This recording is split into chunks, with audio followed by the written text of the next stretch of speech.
So yes, this Saturday you're working for the Valley Hive, and I'm hoping that you saw my video. I felt it was important to make a video before the weekend, before the Saturday, which I hope you saw before you met with your group, which was discussing the importance of the Valley Hive, which is a different exercise in the sense that it has nothing to do with business, but it has to do, sorry, with the music industry, but it has to do with basic business and how you come up with a disruption and by identifying an opportunity. So the Valley Hive objective this Saturday is to see if your group is capable of um, delivering um, a strong presentation that um, argues for the value of an opportunity to in order to take a specific direction with this opportunity. So out of four groups, normally I have two groups that will quickly in like I don't know, a supersonic way, in the most supersonic quick way, get to the opportunity as a miracle, as if opportunity come to everyone in 5 seconds, and within seconds they will be delivering the opportunity. There will be two groups out of four. Right now at 6:40 p.m. on Wednesday, the 4th of February. I'm clearly telling you that this is not what you're supposed to do. For some reason, there will still be two groups out of four that will be doing that. They will rush to the opportunity. They will not realize that when you're a consultant, when you're presenting work, you have to explain the problems that you're trying to solve, explains the various solutions that you have um, uh, that you're providing, and then the analysis of these various solutions and giving the pros and cons of the various solutions, and then defend one by really bringing more evidence to support that one opportunity. So it's like a movie. You don't want to, or like a movie or like a book that tells you the too quickly the end at the very beginning. You sort of spoil the the story. The story has to be built up, has to be established. There needs to be foundations. So I'm not saying that if you present 20 minutes, you provide the solution the last 2 minutes. Obviously, that's wrong. But if you provide a 20 minutes consulting, you should not provide the solution in the first minute. Is you should use the first minute, the second minute, the third minute, the fourth minute in order to put the context of the situation and show the amount of work that you're providing to the client. Obviously, you're not feeling that, but um, last night I had a student that came to my class from 2 years ago, and he came to talk to the other class because he's a consultant now, and so he took a similar class to this, but it was not specifically on the music industry, just in business in general, in business consulting. And he actually discovered that he loved business consulting, and he became a business consultant, and then he created his own firm just even in the past 2 years, and he's very successful. And I ran into him, and he offered to come to the class to tell everyone. And he got the wow moment, which was that I can say what I want, but I just have to argue for it. I have to come up with the evidences and then help someone make the best decision by providing evidences that supports my recommendations. He says, I love that. In fact, I was thinking of being a lawyer, but I don't want to be a lawyer for some reasons. I'd rather be someone in marketing and business consulting because it's like a lawyer, but for helping people make decisions that allow them to make more money, more business successes. So he came to the class to tell that, and then it was kind of cool because I got emails from people asking me to get his contact because they were inspired and they wanted to speak to him and see if they could get some tips, personal tips and so forth. So that's great. That's sort of the world that we live in, where people are able to learn from one another, from the alumni, from the professors, and realize that there's things they like and things they don't like. And here, what I like to feel is that you understand that when you do research, you don't rush to presenting the result. Is you try to build a script, a scenario for presenting those results. Okay, so that's what's very important. So on Saturday, long story short, do not rush to the conclusion within the first 2 minutes. Try to build up the momentum by explaining what you've done, why you've done it, what you found, what was good, what was not so good, what you are more confident with, and why you're more confident with, what you expect, what are the objectives, and all these different things. So it builds a momentum. All right. So I said that in my video last Friday night. I'm saying it again. Should there still be two groups out of four that rush to the conclusion within the first few minutes? I don't think so, but we'll see. Hopefully not. And so this is why I also have those meetings just with the groups, because I want each group to learn for themselves, and I don't want anyone to feel that they got it better than other groups. That's not the point. The reality is everyone does do very well at the end, but I have to bring everybody up. It's like the tides goes up, all the boats goes up. So I want this class to do well as an overall. So I'm pushing everyone to get it as quickly as possible. Okay. Do you have any questions on this, what we're doing, any assignments, anything for that matter? Or maybe normally things become more clear by the third week. Yes, go ahead, Dora. Yeah, just getting into today, thank you for the clarity on the Valley Hive You're presentation. welcome.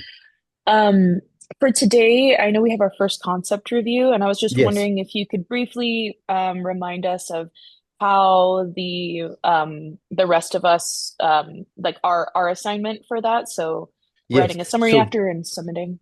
yeah, so the summary, don't tell anyone, but the summary is to make sure you were in the classroom paying attention. That's the number one thing. I'm just being honest. So do not sweat. I, I, I'm always blown away because there's some people, and I guess it's a good thing, they're perfectionists, and they're going to write a really nice summary and it's going to look perfect. And I'm like, good for these people to be that way. But it doesn't have to be perfect. Sometimes it's good to choose where you need to be perfect and places where you may not be perfect. So here it's more a question where, and personally, what would I do is that would I make it perfect? Maybe not, but I would make it good enough because that's also part of the learning by writing down what you heard and all this. The people that will be presenting hopefully have been inspired by these authors that are, again, like iconic, most often quoted in the world. And so it's worth maybe to pay attention and take some notes and just upload those notes, and then you will get the full point for it. That's the simplest thing in this class is to show up. The second simplest thing is to do the summary of the subject. Everything else is much harder. So that's super easy. The only way to fail is to forget to do it. And so that's why the time to do it is very limited because it doesn't have to be perfect. It just has to be a quick summary. I'm not going to count the paragraphs.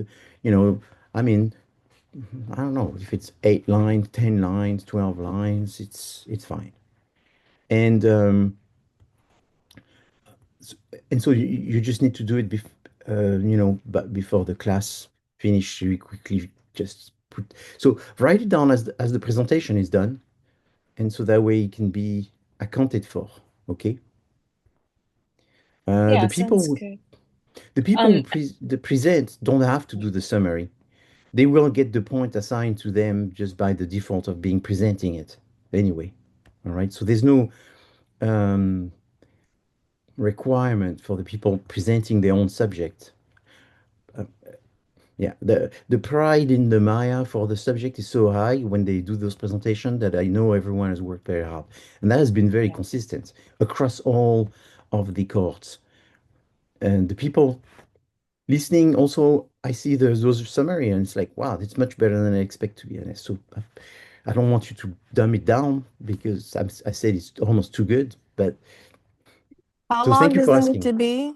You said, I Professor? mean, don't do more than one page. It's not necessary. Uh, it just needs to be some summary. I mean, if you do 10 lines, that's good. Okay, thank you. But almost nobody does 10 line in the Maya, to tell the truth. Everyone is sort of, I don't know, everybody's making little titles and putting things and all that. And so it's good. They, that's what I've seen for 15 times in a row is people are very serious. So that's great. But don't sweat on it. It doesn't have to be perfect, and it has to. Some people are going to do 2 pages. It's not necessary. Maybe they like the subject, so that I'm not penalizing anyone for doing 2 pages, obviously. But it should not be something you worry about. It should be just saying, okay, I was there, I listened, and you could even take one section of the presentation that you thought that was the most interesting. You could say, they talk about point out of this author. My favorite one was the fourth. Why was it my favorite? Because of this, because of that, because of this. Perfect. Remember, in this class, I'm looking for people with a backbone on a personality. That's really what it's about. Um, it, it's you. Do you have an opinion? Did you hear something and all this? Charlie, you have another question. Hi, Professor. We Hi. have our quiz next week. I was curious if there's any tips we should focus on to prepare well for the quiz, or just generally reread and review the material, or anything to focus while we're reviewing. So what I would do is I would definitely look at my notes and then probably look at the video from the that are recorded. And personally, I look at video at 1.5, 1.75. I've always done that way, so it goes pretty fast. If you're not used to it, maybe you should start working on looking at video that way because you get a lot more work done. And I guess maybe my accent is a little different, so maybe that makes it harder to do 175. But 1.5 should be fine. Plus, you have the support and all this. I think it should be fine. Then, I would also say, as a really good clean up, is look at the shorter versions that are the virtual one. They tends to be like 5 minutes, 6 minutes, 7 minutes, and these ones you can put them at 125, let's say. So if you do this, look at your note, look at the 1.5 all class, 125, and then r- read the chapter of the book.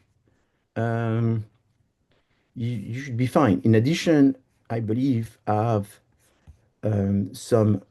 let's see that. If you go in Canvas and then you click on Files, you're going to have quiz samples, potential quiz questions, quiz reviews. Did you see these, Charlie? I see So these now. This is great. yeah. So that's additional things. The reality is the people that saw these get a very high grade, and the people that don't is because they didn't see these.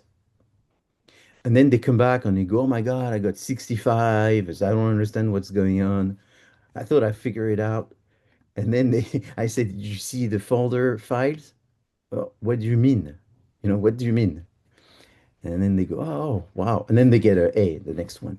So don't avoid the information that is right there for you to help.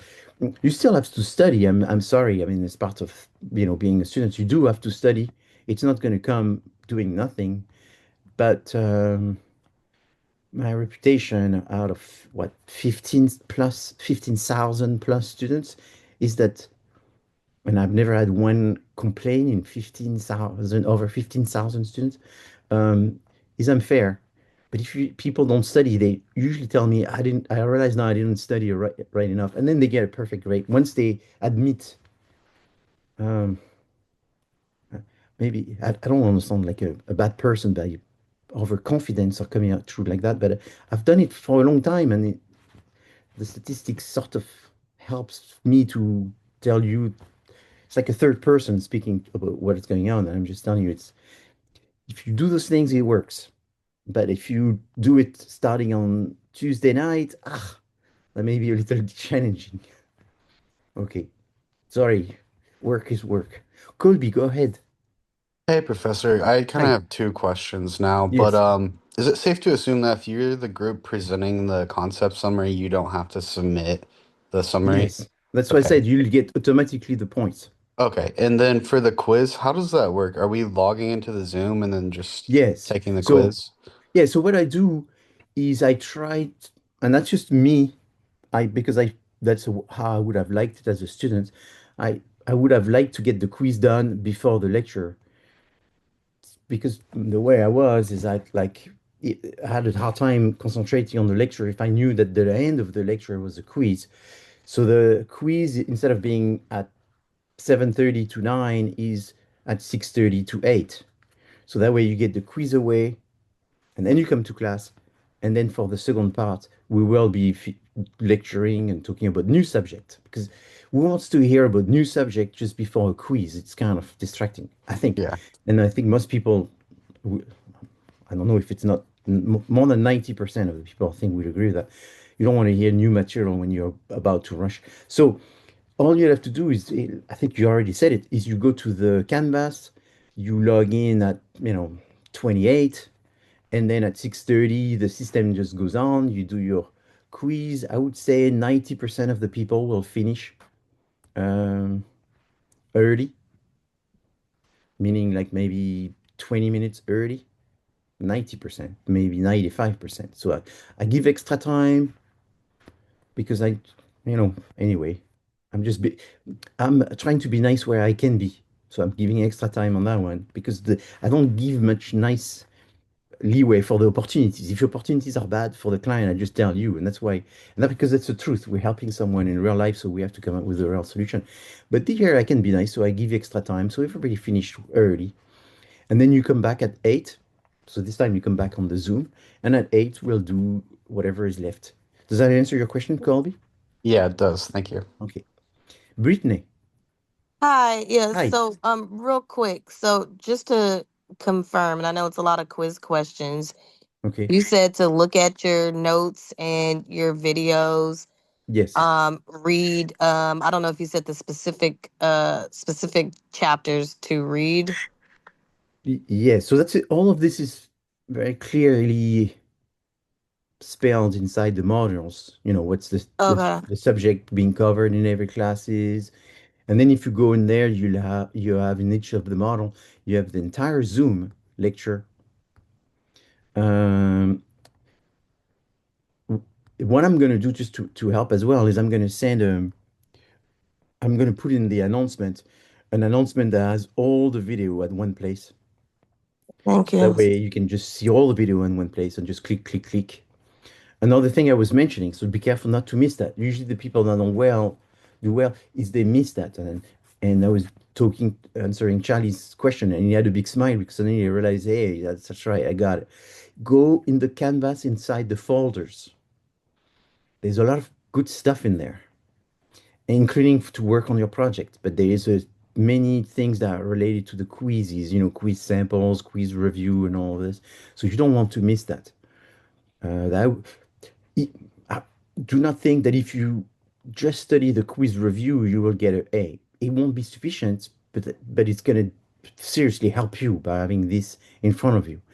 All right? It's not enough, but it's very useful. Could someone get a B just looking at that? It's possible. Just looking at the quiz review, it's possible, just a B. But if you want to get an A, you have to do a little bit more, I would imagine. And does that answer your question, Brittany? Oh, so we lost Brittany, but I think hopefully she heard my answer um, entirely. All right. If we don't have any other questions, I'm just jump in. I did have one clarifying Yes, question about the quiz. So just to confirm, we we don't log on to the Zoom until the quiz closes? that's correct. Okay, Yeah. thank So you.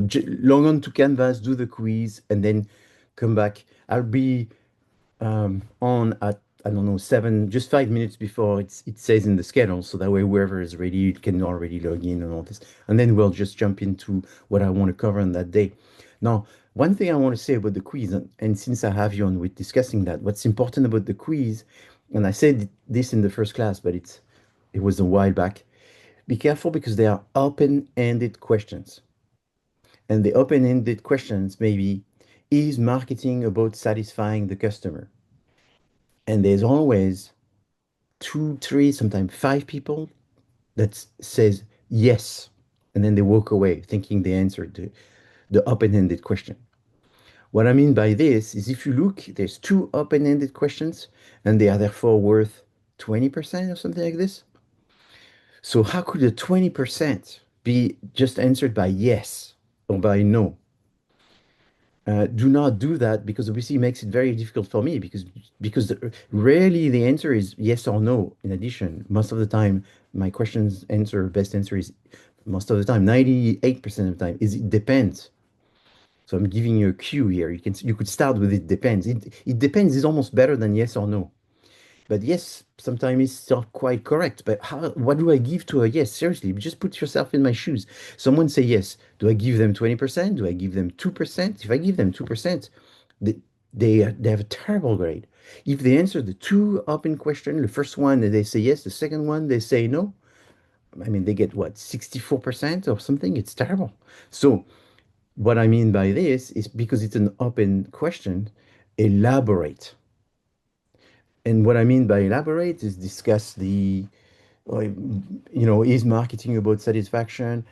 Then you say, well, here's my definition. So you usually open-ended questions. And there's not too many people that do that. There's like 10% max. They usually start answering a question by defining the element of the question. Why only 10% of the people do that is because they haven't been told, I suppose. But when just look at good journalists or good academics, that's what they do. Good lawyers, that's what they do. Politicians, no, because politicians, they try to not answer the question. So that's a very different. Or sometimes they tell you, that's a great question. Let me answer it at the end. And they make sure there's no end and they don't answer. So anyway, but as a person, what you do is here's the question, define the element of the question, and then say the pro, the cons, your opinion, give some examples. Give some examples, maybe discuss in the class. That's great because it shows you pay attention. But even better than that, give your own example of your own life. There is where I look at that and I go, oh my God, this person is interesting. This person has a brain because they are defining correctly. They have an overview of the situation and they're not just saying yes or no. Or they sometimes people, is satisfaction important for marketing? And they're going to say, satisfaction is important for marketing. That's it. So insufficient. So you have to define what's marketing, what's satisfaction, what satisfaction is in marketing. What is dissatisfaction? Satisfaction is important, but satisfaction is what you people measure after they buy. Maybe before they buy, it's also value that is important. But still, at the end of the day, satisfaction is the most important concept because people come back when you buy and they tell their friends, wow, you can elaborate. Oh, I could do 2 pages on this subject. Well, great. But don't say yes or no, right? So just I'm feeling like a nerd by exaggerating on all of this, but trust me, I get 20% of the people that say yes or no on the open-ended. So I'm saving hopefully someone here from hearing me. Will there be still people saying yes or no next Wednesday? Yes. Why? I don't know. So don't. Maybe this semester will be different. Okay. Any other questions? No? All right. So yeah, so there is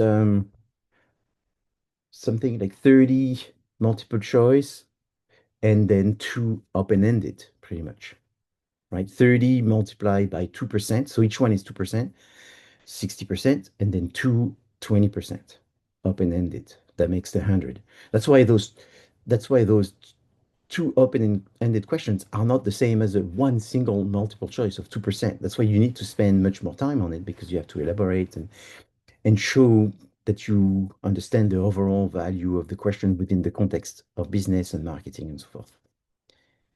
All right. Sorry, I have a PhD, so sometimes I can be too over intellectualize things, but it's it's part of academia as well. You have to sort of be practical and also be theoretical. Um, okay, share. So today we want to cover things that I've sort of covered before, and so sorry if I again sort of repeating myself. And so that's why I have this little chick here and the egg, because I'm fascinated by the concept of the chicken and the egg in the sense as which one was first. And really nobody knows.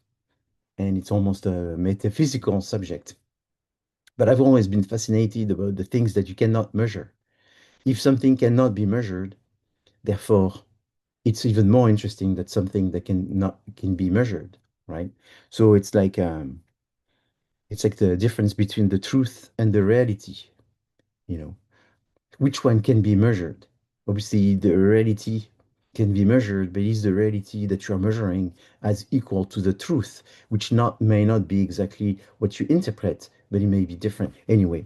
So in business, it's the same thing. Is why is it the same thing? Is because you have to come up with something new, something that does not exist. You have to create this new future, this new consumption, right? I mean, it's like when did someone thought of creating a phone that you could use as a scanner and that you could use as a map that you could use as a camera and all this someone had to think about this and the someone that thought of this should have been Kodak, should have been Nikon, should have been Canon, and yet it was not. It was Apple. So what's very important when you're in business is you have to think constantly outside of the box and think about the what does not exist, the creation and the creation of a better world with tools that's going to help the existing people. So because of all of this, and here's a quote that I really think is relevant here from someone who is very famous as a scientific and scientist, someone that works, with NASA and all that, and very revered individual, Neil deGrasse Tyson. He says, a great challenge of life is knowing enough to think you're right, but not know enough to know that you're wrong. And that's what's very important. Is sometimes learning is just about realizing that you know so little. And you know so little, which makes you in position where you actually feel um, ignorant. And when you feel this ignorance and you're comfortable with your ignorance, what's great is to surround yourself with people that are more knowledgeable than you. And that's how what sometimes elevates you is by having more intelligent people, more knowledgeable people, more emotionally qualified than you. Because if you're less than them, that's you're going to be learning from these best people. And so that's something is very important, but you have to have some humility to recognize the gap, the void that everyone has, and not treat this void as a negative, but treat this void as a positive element that you can construct upon and learn. Because life is that's what life is about. Is every day you can be a better version of yourself, I think. Anyway, I don't want to sound like a preacher or something like this. I'm just trying to tell you what I think is the mental state of someone that wants to be a business person that is ethical and successful in the long run. Why? Because marketing is what? If there was one word to summarize marketing, what would it be?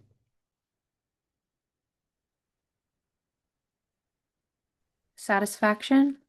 Absolutely. Thank you, Christine. Satisfaction. What you do is you just the satisfier. Is you So satisfaction is one of them. Then you could say, well, but you also said a lot of this someone in love with problems. And that's very true. In love with problems in order to solve this problem. So you're like a problem solver.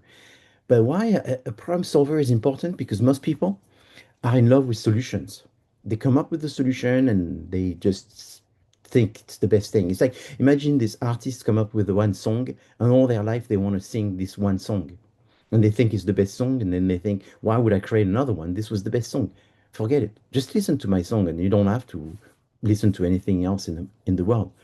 In a way, you should be someone who's even dissatisfied with with your successes because you're just looking for the next one. You don't look at the past and your past successes, you're looking at your future successes. But to do this is you have to constantly reinvent yourself and reinvent this world where people get satisfied. And it's a very joyful journey because you are constantly trying to make it better for the people that you care for and that care for you. So marketing is about satisfaction. It's about a process of creating and delivering that satisfaction, and that's the delivery. It's satisfaction for someone, and the someone is a customer. So a customer is the idea that it's potentially buying, that has bought, and it's different than an audience. When you talk about an audience, that's in communication. When you talk about customers, that's in sales or in marketing, in business. And then you have a target. That's another term And then you have another term that explains all of this. It's a persona. So persona is like a stereotype customers that you feel is the most representative stereotype of who you want to serve. And you're doing it at profits because you're trying to make some money and you're not just focusing on the profit, but you're focusing on a business that satisfying customers, which generates profits, which allows you to satisfy more customers and satisfy the next generation of customers to keep you being the best you can be. And even if you're a non-profit organization, you can reinvest in your system. Maybe you help save 1,000 babies, and the next time you want to save 2,000 babies, and the next time you want to save 5,000 babies. Saving more people costs more money, and therefore you need to make more money to save more people. So profit is not the focus, but it's making some money so you can reinvest this money. And then, there's always the question of how much profit you're making and how much is too much and how little is too little. But here is there needs to be some so it makes your business sustainable. So that way you can grow and that way you can improve your business. And then there's the concept of long term. So when so actually the student that came last night to talk to one of my classes, he said that he worked in sales and he was in a business that was non-ethical, it was very short term, and they would do anything, including lying, in order to sell the product. And he didn't like that because he felt that his reputation was damaged by the process of having to lie for that business.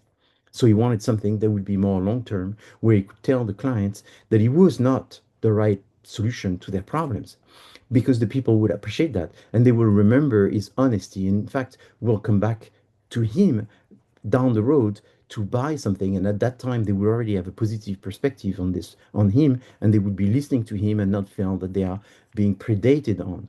So this long term is very important because you're building a relationship with your customers. And if you build a relationship with the customers, they trust you, and if they trust you, they'll be more open to innovations. They would be buying before everyone. They will build the momentum. They would increase your profit, and they will also talk about your brand, and that's very good. When you talk about marketing, you also talk about the 4 Ps. So the 4 Ps is called also the marketing mix. So is there a difference between the concept marketing mix and the concept 4 Ps? No, there's no differences. The only difference is originally it was called the marketing mix, and the marketing mix was turned into the 4 Ps in order to help people remember what the mix is made of. It's made of 4 Ps. It was therefore artificially pushed. So the P of product was not artificial because you're selling something that is a product, and a product can be a service, a product can be an ID, a product can be a location. So you could be in real estate, and in real estate you sell houses and lands and so forth. But you could also be in holiday destination, and that's a product. You could be selling the Super Bowl or the Winter Olympic Games, and that's a product. So product is a generic term for so many different things. So that was a good P. Price is also how much you sell it for, and price is sort of the easiest one to understand, but it's the hardest one to really practice because there's decisions are very strategic, and because of the price, that's one of the main things that's going to help you make money. So you can easily make a mistake by doing the wrong thing about prices. So it's easy to understand and easy to make mistakes. And then the two next P's are the ones that are not great because place definitely starts with a P, which allows you to talk about the third P.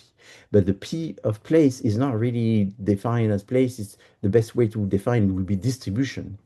And here it's called place just so to have a P, but it should be distribution. That's a better term. And then promotion, here again, the P of promotion is a little confusing and misleading. It should be communication, so it should be PPDC. But PPDC doesn't make 4 Ps, and therefore they decided a long time ago, I think it was in the early 50s, to call this the 4 Ps. The 4 Ps is the original traditional way to talk about marketing, and I want to bring it up here because it's sort of what every common person who went to business school and got an MBA remembers. But what they usually also remember is that that's the basic, the 4 Ps. There's also the 6 Ps, the 8 Ps, the 9 Ps. So people have added some Ps to it just to make it more complicated. But the reality is just more complicated, but it doesn't really help that much.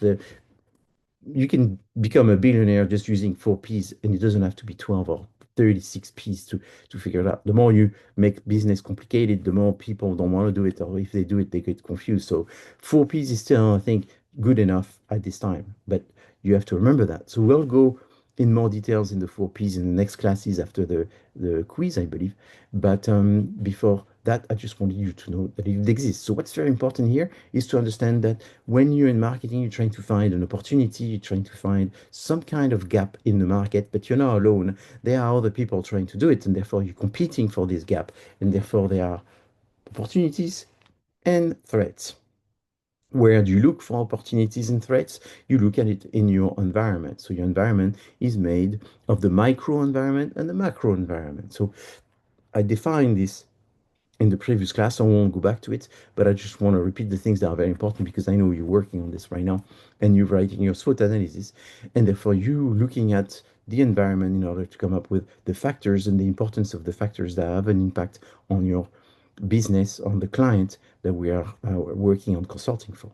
So you write about the environment through writing through the lens of the PESOL analysis. The PEST analysis, the PESOL analysis, the same thing, is you're looking at the various political, economical, social, and technological elements. So if you see the PEST analysis has elements which are political, economical, technological, um, and social, and so cultural, social is the same thing. So a lot of things are said in sort of a slightly different way, but they all say the same thing. Why is this? Because there are more than one business school in the world, more than one consultant in the world, more than one professor in the world. And each one of these people try to write their book and their consulting method their own way.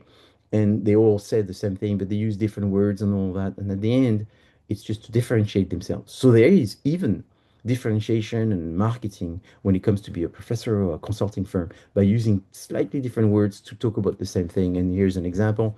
Here's your environment, and here's your pest analysis, and here's your SWOT analysis.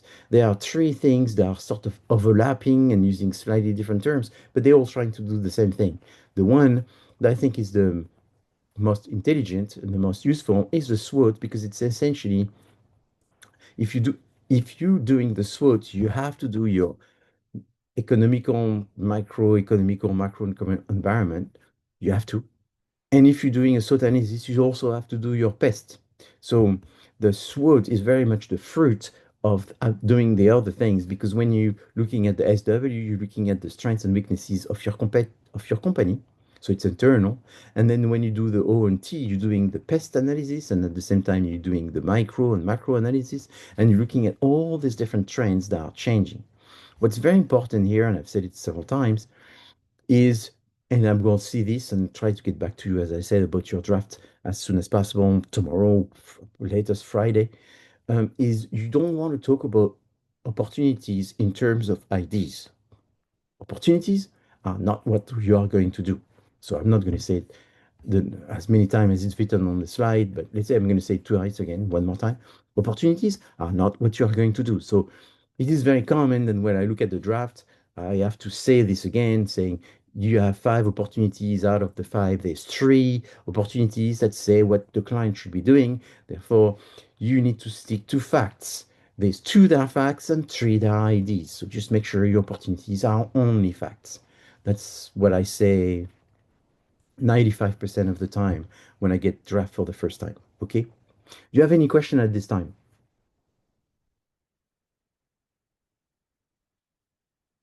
All right. So let's look at Shobani. Let's look at a few brands and try to identify where were the opportunities. Shobani. What was the opportunity that Shobani went for? Anyone knows Shobani? Anyone likes yogurts? And therefore has an idea of what that company did when they started. Um, I don't know Yes. fully, but I would assume that the opportunity is high interest in non-fat Greek yogurt because of protein content. Yes. So that's very, very correct. Um, the Shubani did, you know, what happened with Shubani that was very peculiar, and that doesn't happen very often, it almost never happens, is that it's a company that started like most businesses trying to make a better product and hope that in 2, 3, 4, 5 years they will be profitable. What happened to Shubani is the business after a year was already making $1 billion sales. So they were more than successful. They were ultra successful. What made them ultra successful is it's possible that there was an opportunity where people were looking for more protein to consume and they're less fat and they wanted to get this through yogurt and therefore they got lucky because that opportunity existed. But the opportunity was simpler than this at the beginning. At the beginning was just people that care for better quality yogurt. So when the founder of Shubani was Persian, came to the USA, he couldn't find any quality yogurts. And therefore, he decided to wonder why do people don't like quality yogurt, and he found that people like quality yogurt, but they were just used to bad quality yogurt at the time. And so he realized that it was bad quality yogurt simply because they were using bad milk. And they were using bad milk because that's what everyone was using. And most of the production of yogurt was by large companies that didn't really care of making it better because they didn't feel like it was necessary. People were just buying their product anyway. And so he sort of broke the code by saying, you know what, I'm going to find farms and ask them not to screw up the milk and take their milk before it gets too um, um, standardized and take this wonderful milk before it become mass produced and standardized and start making some yogurt and see what happens. Hopefully there's people that care for better yogurt. So the opportunity was there are people that care for better yogurt.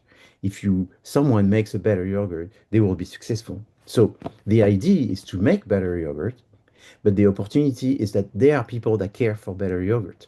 So it's very important to understand that you have to separate the two. So if you say the opportunity is to make a better yogurt because people care for better yogurt, here you're putting the opportunity and the idea in the same paragraph. Therefore, it's correct and incorrect.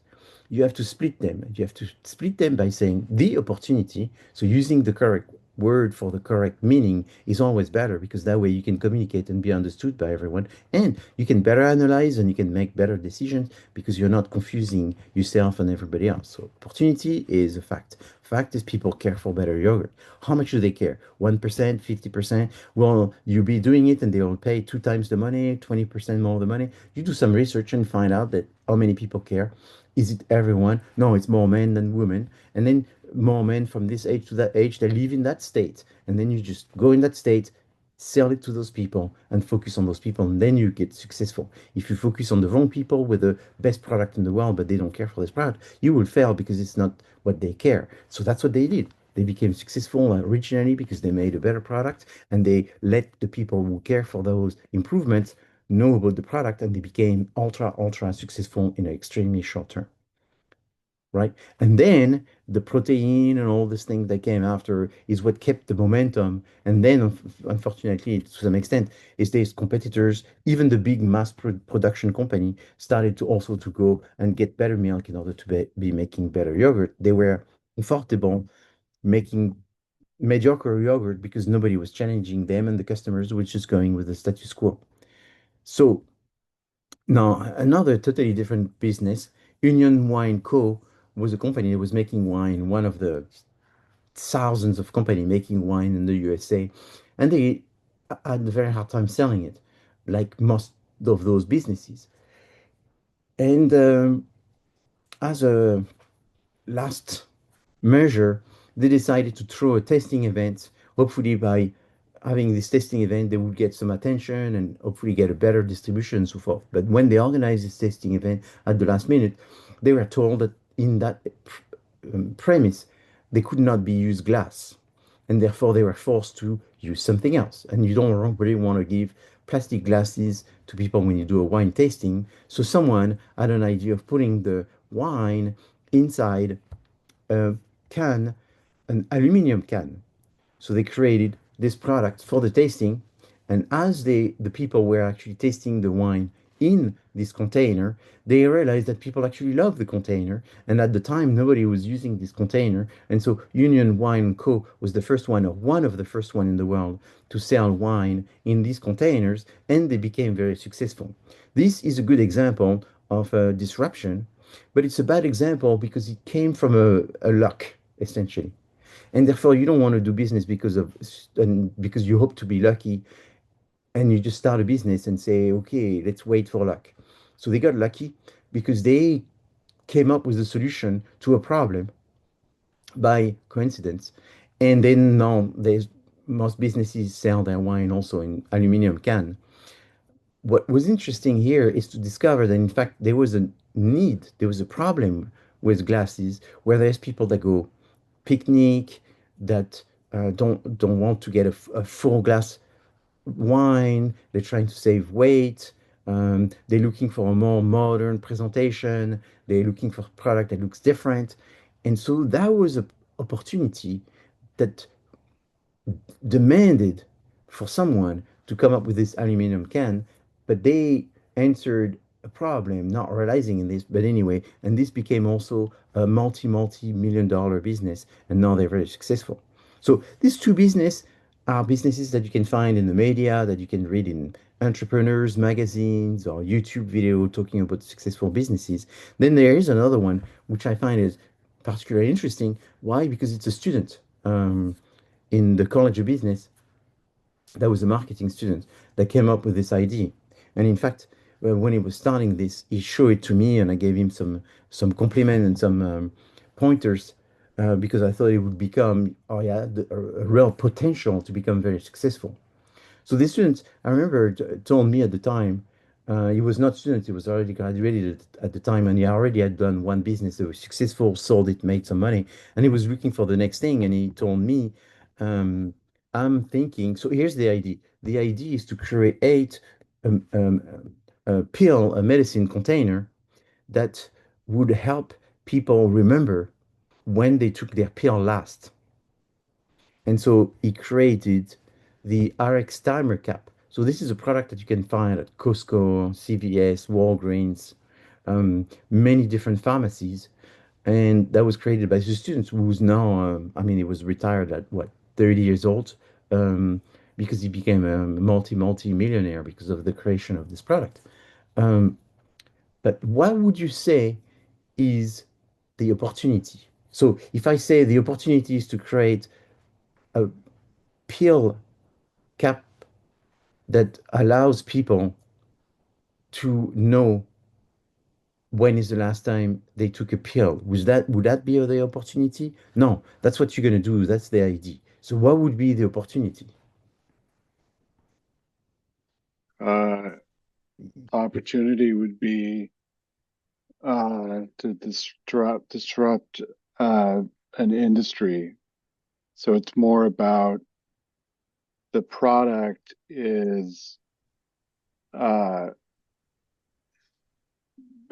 the product. I mean, the product is what is being sold, but it's more so it's a new it's a new way to because I have one in my medicine cabinet, you know, like the days, right? Okay. Of like putting it in and like, oh, okay, oh, it's Sunday, it's Monday.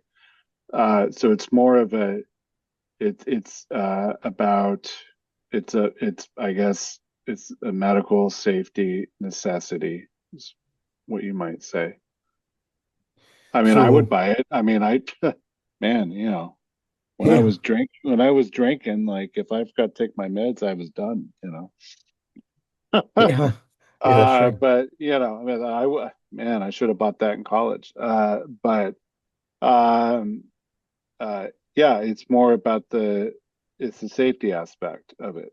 So if someone forgets to take their medication, so it's not so much about, I mean, is that right? Is the opportunities more so within the actual industry itself So because it's so it's true. If you're trying to sell it to CVS, the opportunity, you could say, is a liability type of situation. And that would be yeah, one opportunity that you could stress to them. But there's a simpler one before you get to that one. Is that one of them? Yes, it's one of them. There's many opportunities that support this product. And one of them will definitely be the liability for the insurance, the medical, hospital, yeah, doctor prescribing the product. It's true. Then there's the fact that people don't want to die, taking too much medicine. So there's a liability just for yourself. Nobody wants to be in trouble, so So you save your so own life. is But there's something much simpler before than that. And there was Justin. Justin had his hand very quickly up, and I don't see him anymore. I don't know. I don't want him to be to feel sighted. Um, did you want to say something, Justin, before Ashay says something? Yeah, I mean, I was just gonna say an opportunity could be people often forget the time that they take their medication and some Exactly. medication like So that's require. the number one. Yeah, You're correct. Grandma forget, right? yeah. Grandpa Frank forget. That's opportunity number one is people forget. That's the easiest one. So do people forget their medicine? Yes. How many people forget their medicine? Everyone. The older you are, the more medicine you take, the more you forget, the higher the liability. So that's the number one. Yeah, people forget. What about you, Ashley? Do you have another one? Yes, I wanted to chime in on the fact that it's a niche. It's taking the something that is very common and finding a different way of doing it by adding the principle of medication administration. You follow Yeah, me? yeah, yeah. I don't know that if it's really a niche because the reality, Well, you never see it. You never seen a bottle with a clock and a date timer on it. So the bottle is no different. The only thing that's different is that it records the time. that's right. And that principle is taught as a staple in medication administration. So it Yeah, brings the doctor to the patient yes, that's right. So, well, the or the the issue, nurse to the patient. yes, it does. Well, it's helpful and it solves a problem that almost everyone And it has. makes patients more, improves compliance. Yeah, it improves compliance. It improves the likelihood of you getting sorted, the remedy of the medication. So I mean, that's okay. why when the student showed me this, I said, "Oh my God, are you ready to become rich?" And it's like, Sure. I hope so. And then I said, you need to contact Walgreens, Costco, Kaiser Permanente, Oak Hospital, and then pitch to them. Obviously, I asked him, "Do you have a patent?" And he said, "Yes, I have a patent," and all that before you go see these people because this is disruptive, extremely disruptive. I'm gonna go look for it. I need one because as I'm part Yeah, of the aging community, so I need it. I'm always like, did I take yeah, my medicine? yeah, of course. There's a Is constant question. I have a question. Is the opportunity, because maybe I was thinking more uh like I was thinking bigger on a grander scale. So Okay. more so like what you were saying uh about, like the opportunities or the hospitals. Like, the opportunity, not so much like, oh, just get it in the CVS and then you're a millionaire overnight. Oh yeah, no, it So it's won't. not, Yeah. so it's the opportunity, I guess, from whatever product you're selling, is that, I guess but that's either that's a larger opportunity or that's the byproduct of the opportunity as far as what a product does to an Yes. industry. So, Casey, let me say something because what you're saying is very true. So, I don't want to lose anyone, but hopefully, I'll be on exactly the subject. So, let's say it's you, Casey, or me, or Aisha, or us as a partnership, and we made this product and then we try to sell it. If we try to sell it as a B2C, meaning us trying to sell it to the potential customers, Customer. most likely we would fail even though the main opportunity is to help this individual. Why? Is because we would have to advertise it on the Super Bowl for millions of people to see the product and rush to those Mhm. places and buy it. Therefore, it would Mhm. cost us 10, 15, $20 million just in communication in order to get the people. Mm. But if we work on it from a B2B, which means that we go to Kaiser with some data saying X, 25% of the people double dose. And therefore, Right. we're looking at your insurance, and your insurance every year is X million dollars because of double dosing and people getting sick, coming back, and Hmm. suing you and doing all of these things and all these problems. And we're solving a problem which is that they double dose, so that's the opportunity of the fact that grandma forget, but the business as well of the liability of the provider of the medicine, that suddenly they will give a solution in order to improve the service. Hmm. So we If bring the fact. Yeah, these are just facts. If, Right. and I told this to the students, I remember, I said, don't spend your time trying to sell these products to me and Joe and Bob and Don.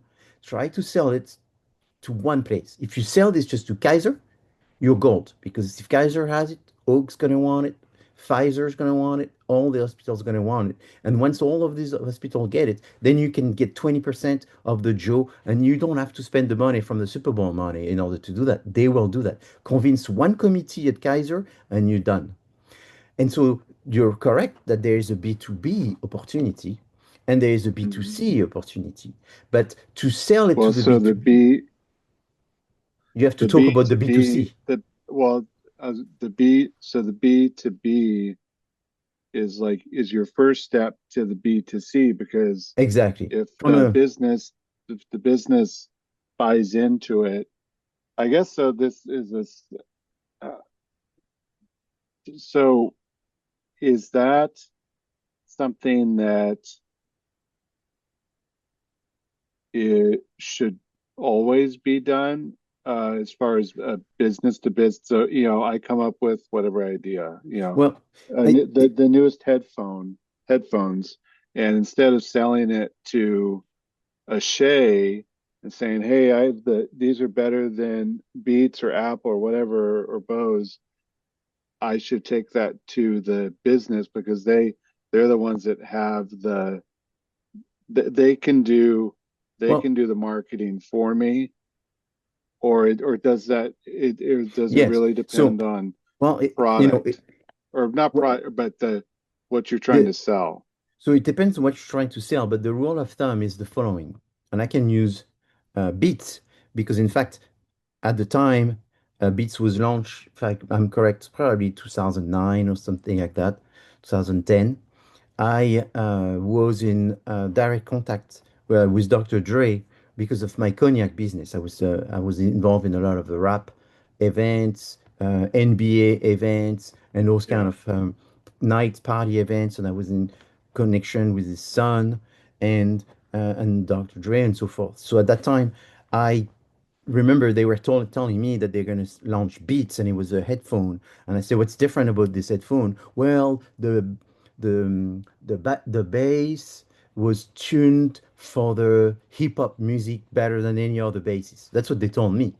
If someone comes and tell me they're making a headphone that is good for rap and they are me, or someone else, my neighbor, I would tell them you 99.9% chance you would fail because it's going to take you millions to convince these people to want the product. So I remember Hmm. speaking to them, and I was there when they were doing it in front of me. I went to at the time it was Jamie Foxx home in Malibu, Pacific Palisade, and we were having a party. And I mean, I'm not going to just drop names, but there was a lot of famous people, and they were Yeah. giving the headphones, and they were having fun and so forth. And so these people were using the headphones and all this. This kind of people that have this kind of reach to celebrities Hmm. and they can put them on their head and people take pictures and everybody sees the picture. They emulate, they create a buzz to the point that everybody wants what these people Right. have there on their head. And therefore it's a B2C and it's easy. You don't have to do the Super Bowl when you are that kind of celebrity and people just do anything you do. Any crazy things. I mean, if one of these people was taking one eye out of their head and throwing it and saying, you're better off with just one eye, I think there would be millions of people pulling their eye out. Anyway, so m most people cannot do that. Most people are to use money in order to get this motion. And therefore, Hmm. most people cannot do this. And in most of the situation, this is why you need to have a B2B Hmm. plan in order to get the motion from inside the system. Because when you sell to a customer, how many did you sell of these to a customer? One.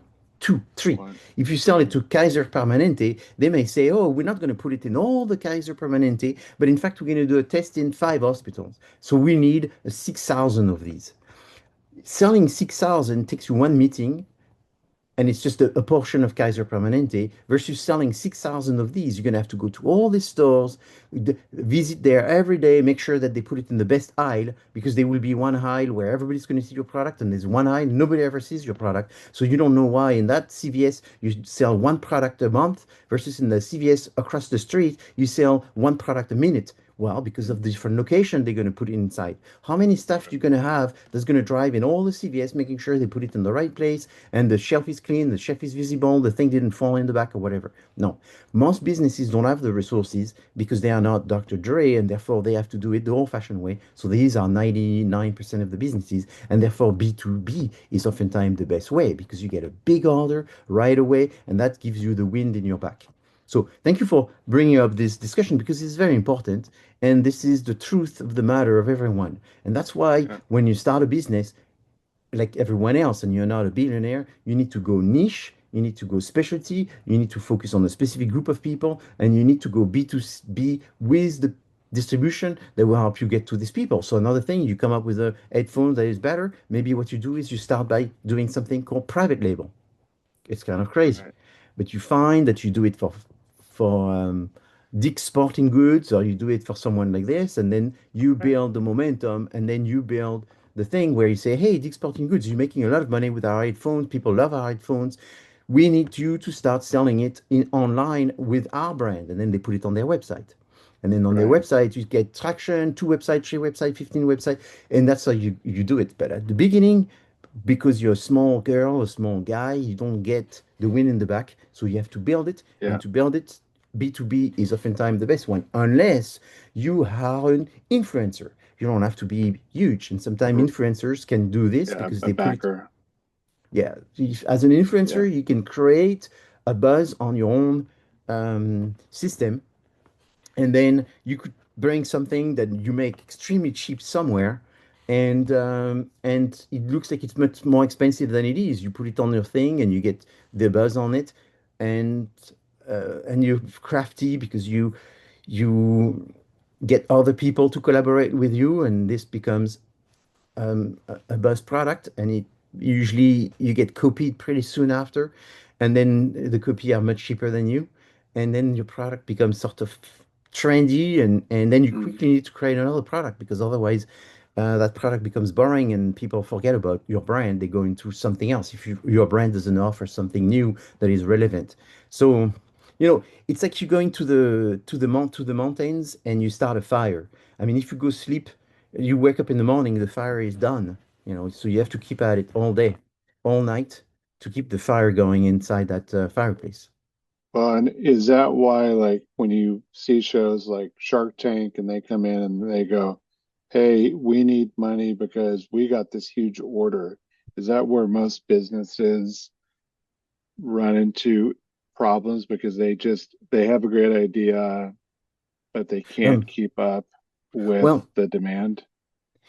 Um, well, keeping up with the demand, that's not the biggest problem. The problem is to create the demand. So I remember there was a business that created the product called Skis, Skiz, I think it was called. And so Skis was a little piece of plastic that you would put on your skis and it would keep them together so that way you could walk and they would not separate and it would be easier to walk around with it. So they created this product. They went in China, they ordered millions of this product, and they put them in their garage, and they were sure they were going to sell it. They put it on their website. They were selling one a month. Then they went to the mountains and they placed the product in different store. They were selling one a day. At the end of the season, they made $300 profit, and they went, "Wow, we're not getting rich from this. What should we do?" The year after, they went to 2 ski resorts. The third year, they went to 3 ski resorts, and they were just making a few $1,000s from this. Then they went to Shark Tank and they pitched the product. And there was the lady Corcorian or whatever her name is, the lady that owns the show, said, "My Yeah. one of my passion is skiing, and my kids constantly lost their gloves because they were worried about their skis. All the family they know, the ski splits. It's a pain in the neck to walk around with your skis. I love your product. I will give you the money. I will get the percentage." And so she got the business for very little. I mean, oftentimes people don't ask for much money. She got 20% for $40,000, but she didn't care for this. What these people can do, what do the people do, the sharks do? They don't provide you the money, maybe a little bit, but that's not the biggest thing. The biggest thing is they can make a phone call and get a massive order right away. So she made a phone call to, at the time, it was Sport Chalet, Dick Sporting Goods, because she knows these people. She go, their first name basis friends. So to be referenced in Sport Chalet for most people at the time would take you 4 years, 5 years of committee meeting and all this. Her, it took her 5 minutes. And not only it took her 5 minutes, but she got an order. Most of the time, you will end up going to the buyer meeting, but if you're facing the buyer, the chances that the buyer will buy any product is very slim, almost zero. But he she didn't call the buyer of ski accessories of Dick's Sporting Goods. She called her friend Bobby, who is the owner of the thing, and says, "Can you get those skis? It's great." And by the way, come to Lake Tahoe ski with me for free this weekend and so forth. Done. These people is the connection that they have. So when people say, "Oh, business is all about networking," most of the time they say that because it's a catchy sentence, but that's what it is. It can save you a lot because you get straight to the distribution. So money is not the number one problem in business. The number one problem is network. Who you know.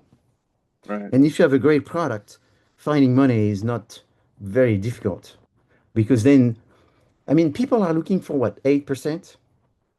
As long as you have 8% or more, everybody wants to give you money.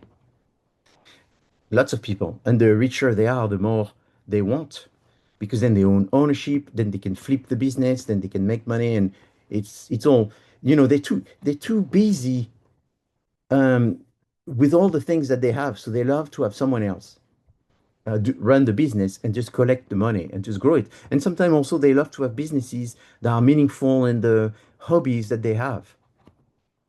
Okay. So this brought a lot of interesting things that, as you can tell, has a lot to do with entrepreneurship, which is the next class. Because marketing and entrepreneurship, it's kind of like it overlaps a lot. There's a huge overlap between these two subjects. So why would you want to do research is because you're trying to make better decisions. So what you do is you look for data.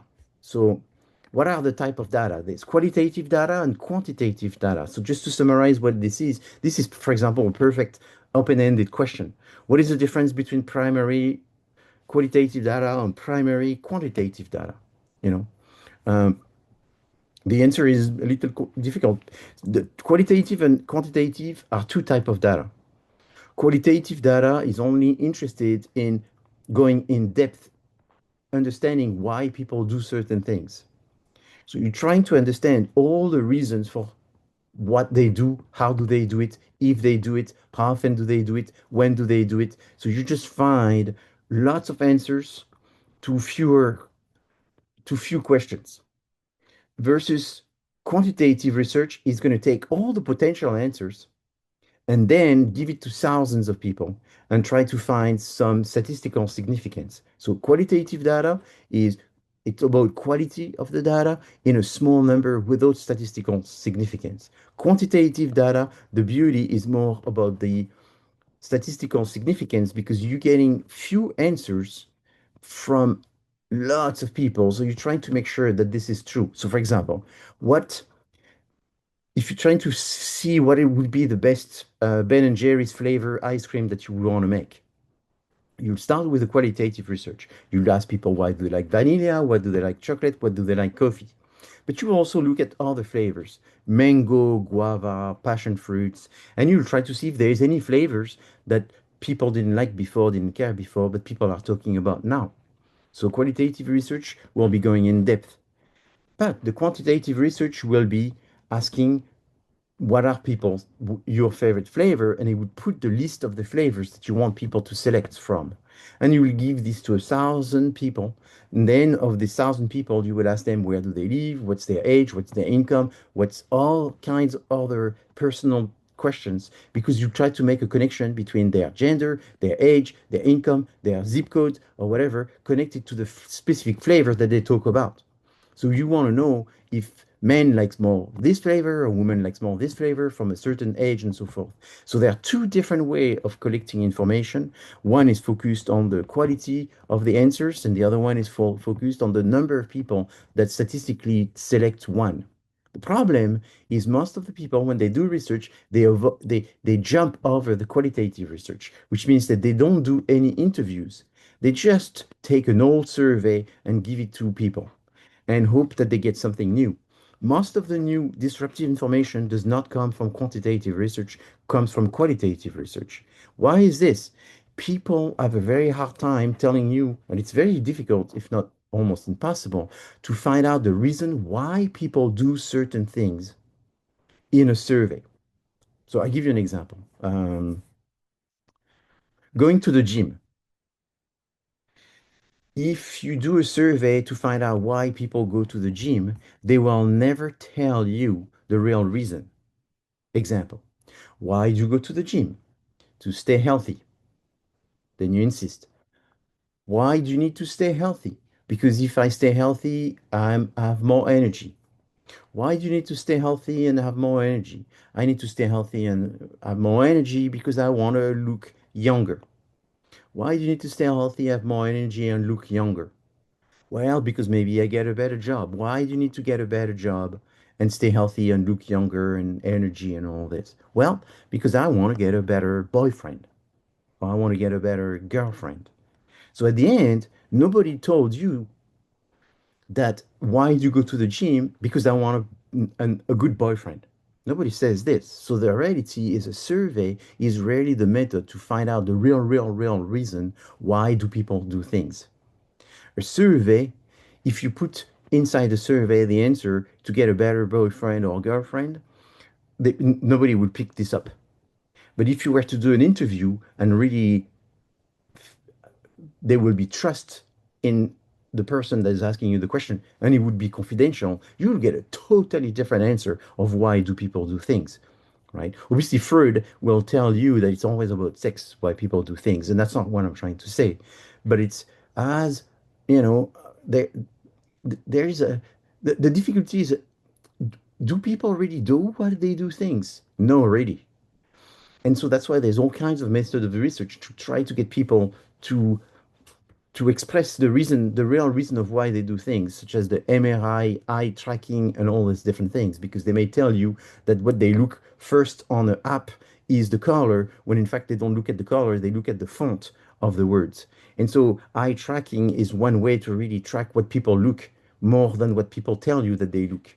Very difficult to do research because people oftentimes tell you what they think you want to hear, and they tell you what sounds good and they tell you what comes to their mind, but their mind is very complicated because there's a lot of the decisions that we take that are not controlled by rationality and logic. It's controlled by some emotion, and therefore we don't have a full control of this. So to be disruptive, oftentimes you have to come up with an innovation and then take that innovation that you think is an improvement to people's life and then test this innovation with people trying the product and then they make some changes. This is why oftentimes, and more so, students are telling me that they find that the best way to identify disruption and innovation, future innovation, is by looking at the comments people are making in social media.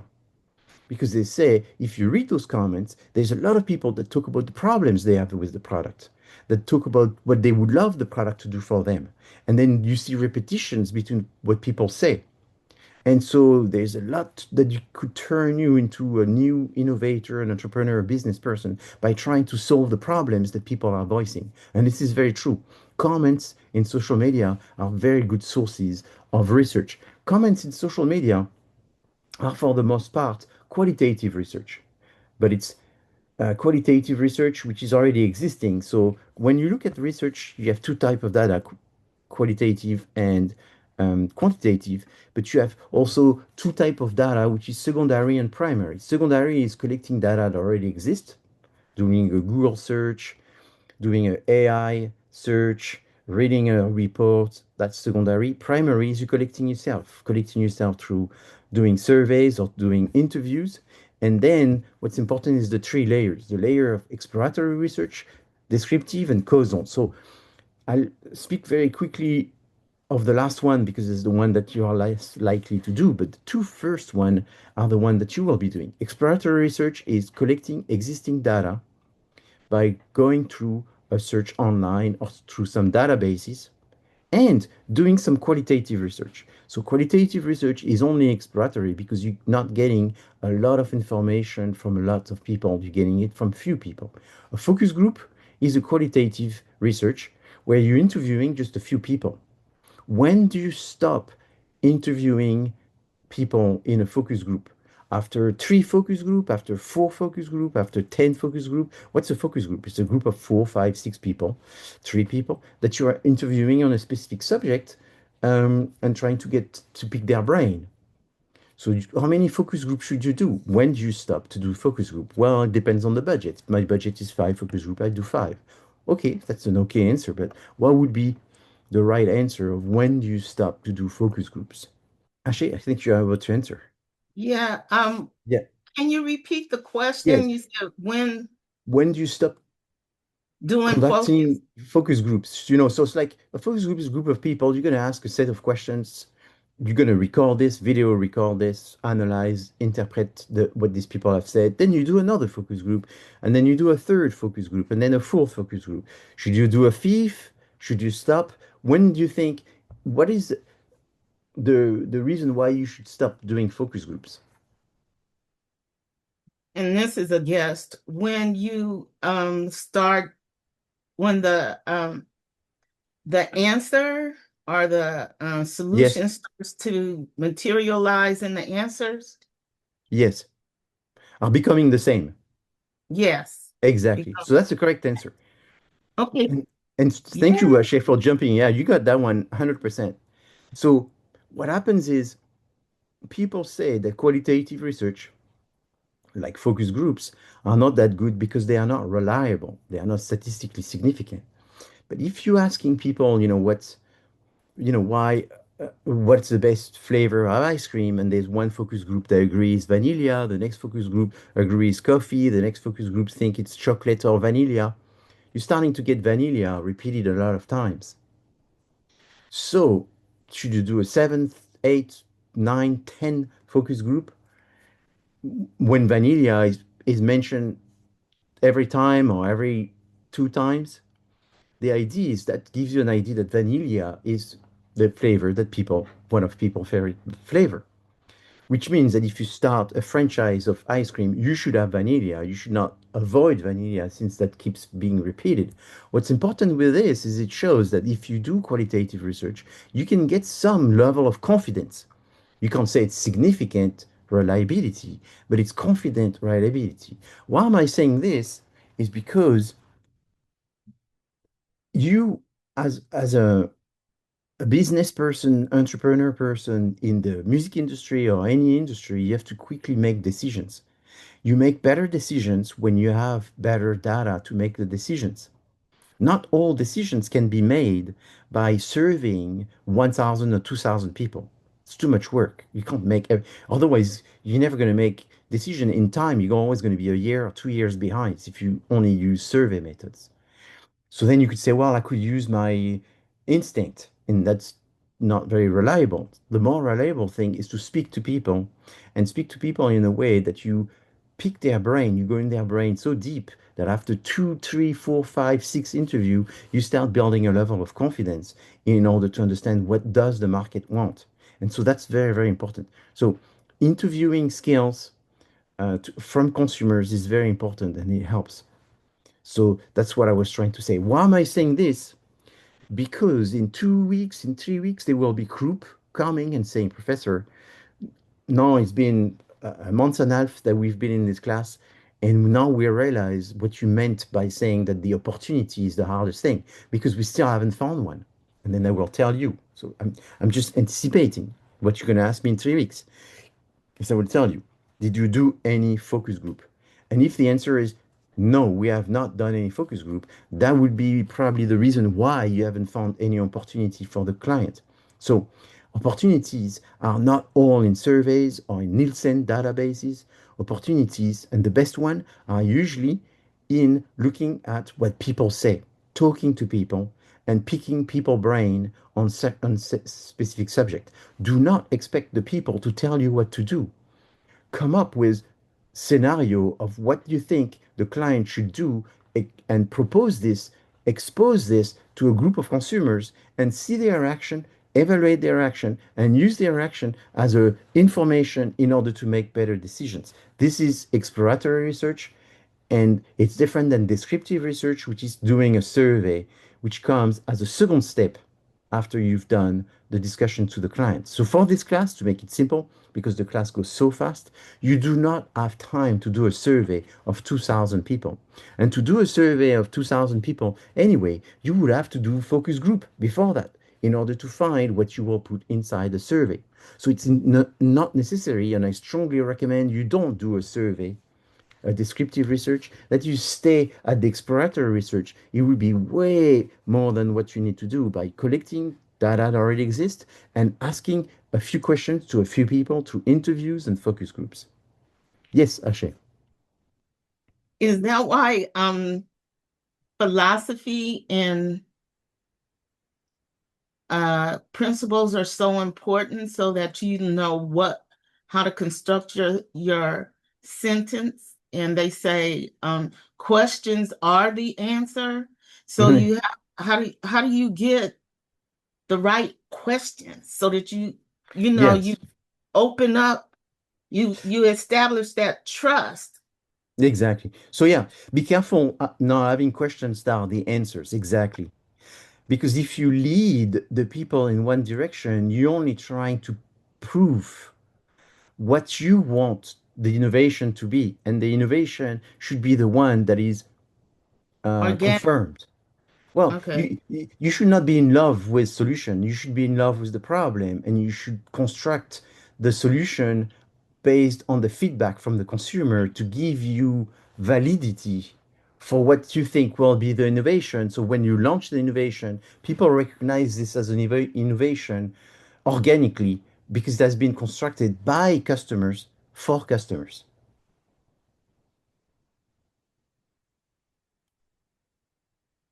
Okay.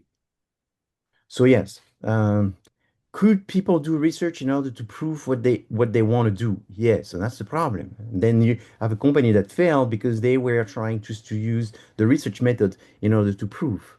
So um, we're gonna jump into the presentation right now. So let's start with the subject. Yay. Okay. Okay.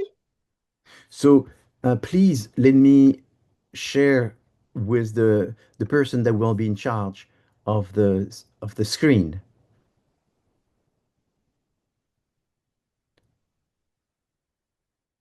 Who's in charge of the screen today? That would be Theo. I'll do it, yeah. Okay. So Theo, you are good to go. Perfect. Let me just So now that we have a subject, this is not a client, a past client. This is a subject. This is the one that you should really pay attention. So you can do a little summary and upload it.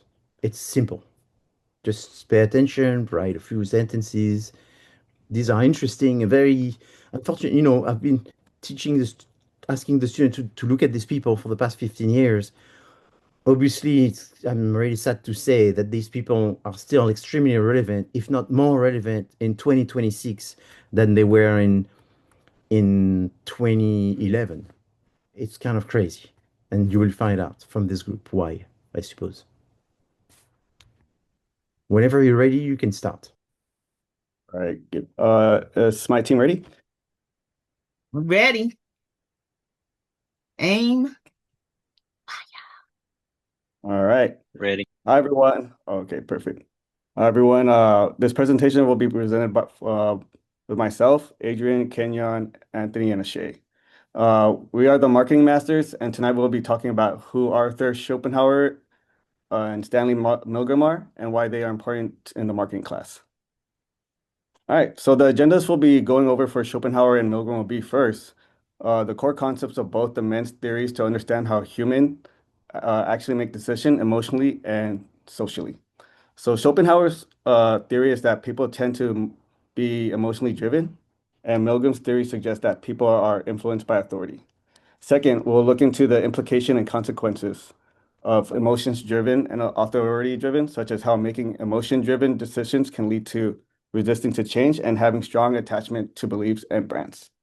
And then how authority-driven can lead to less personal responsibility on a person and blind trust, such as trusting an authority's information without critical thinking. Third, we'll see how these theories align in today's society.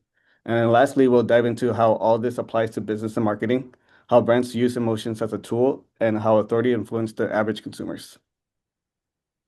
So why are these thinkers matter? Why do these thinkers matter, and why do they belong in marketing classes? So marketing isn't just about showing ads and promoting a product. It's about understanding human behavior. Both Schopenhauer and Milgram studied how people actually behave, why people decide the way they do.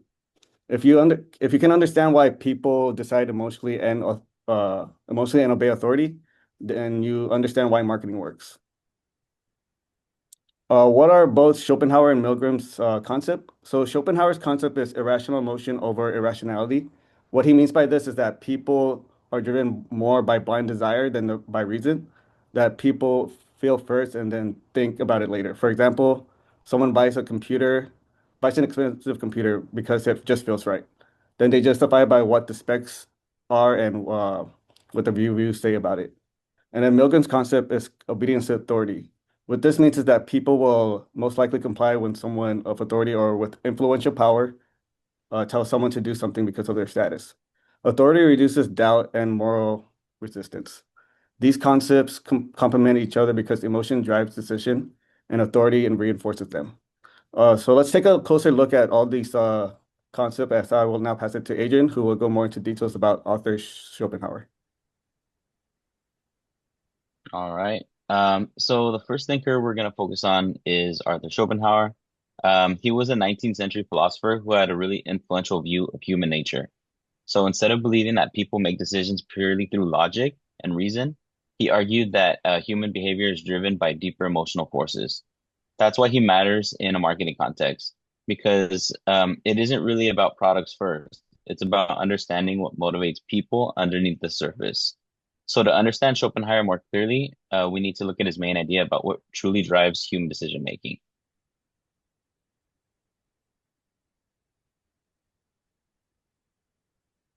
Okay, so Schopenhauer believed that humans are driven by what he called the will, along with emotion and ego.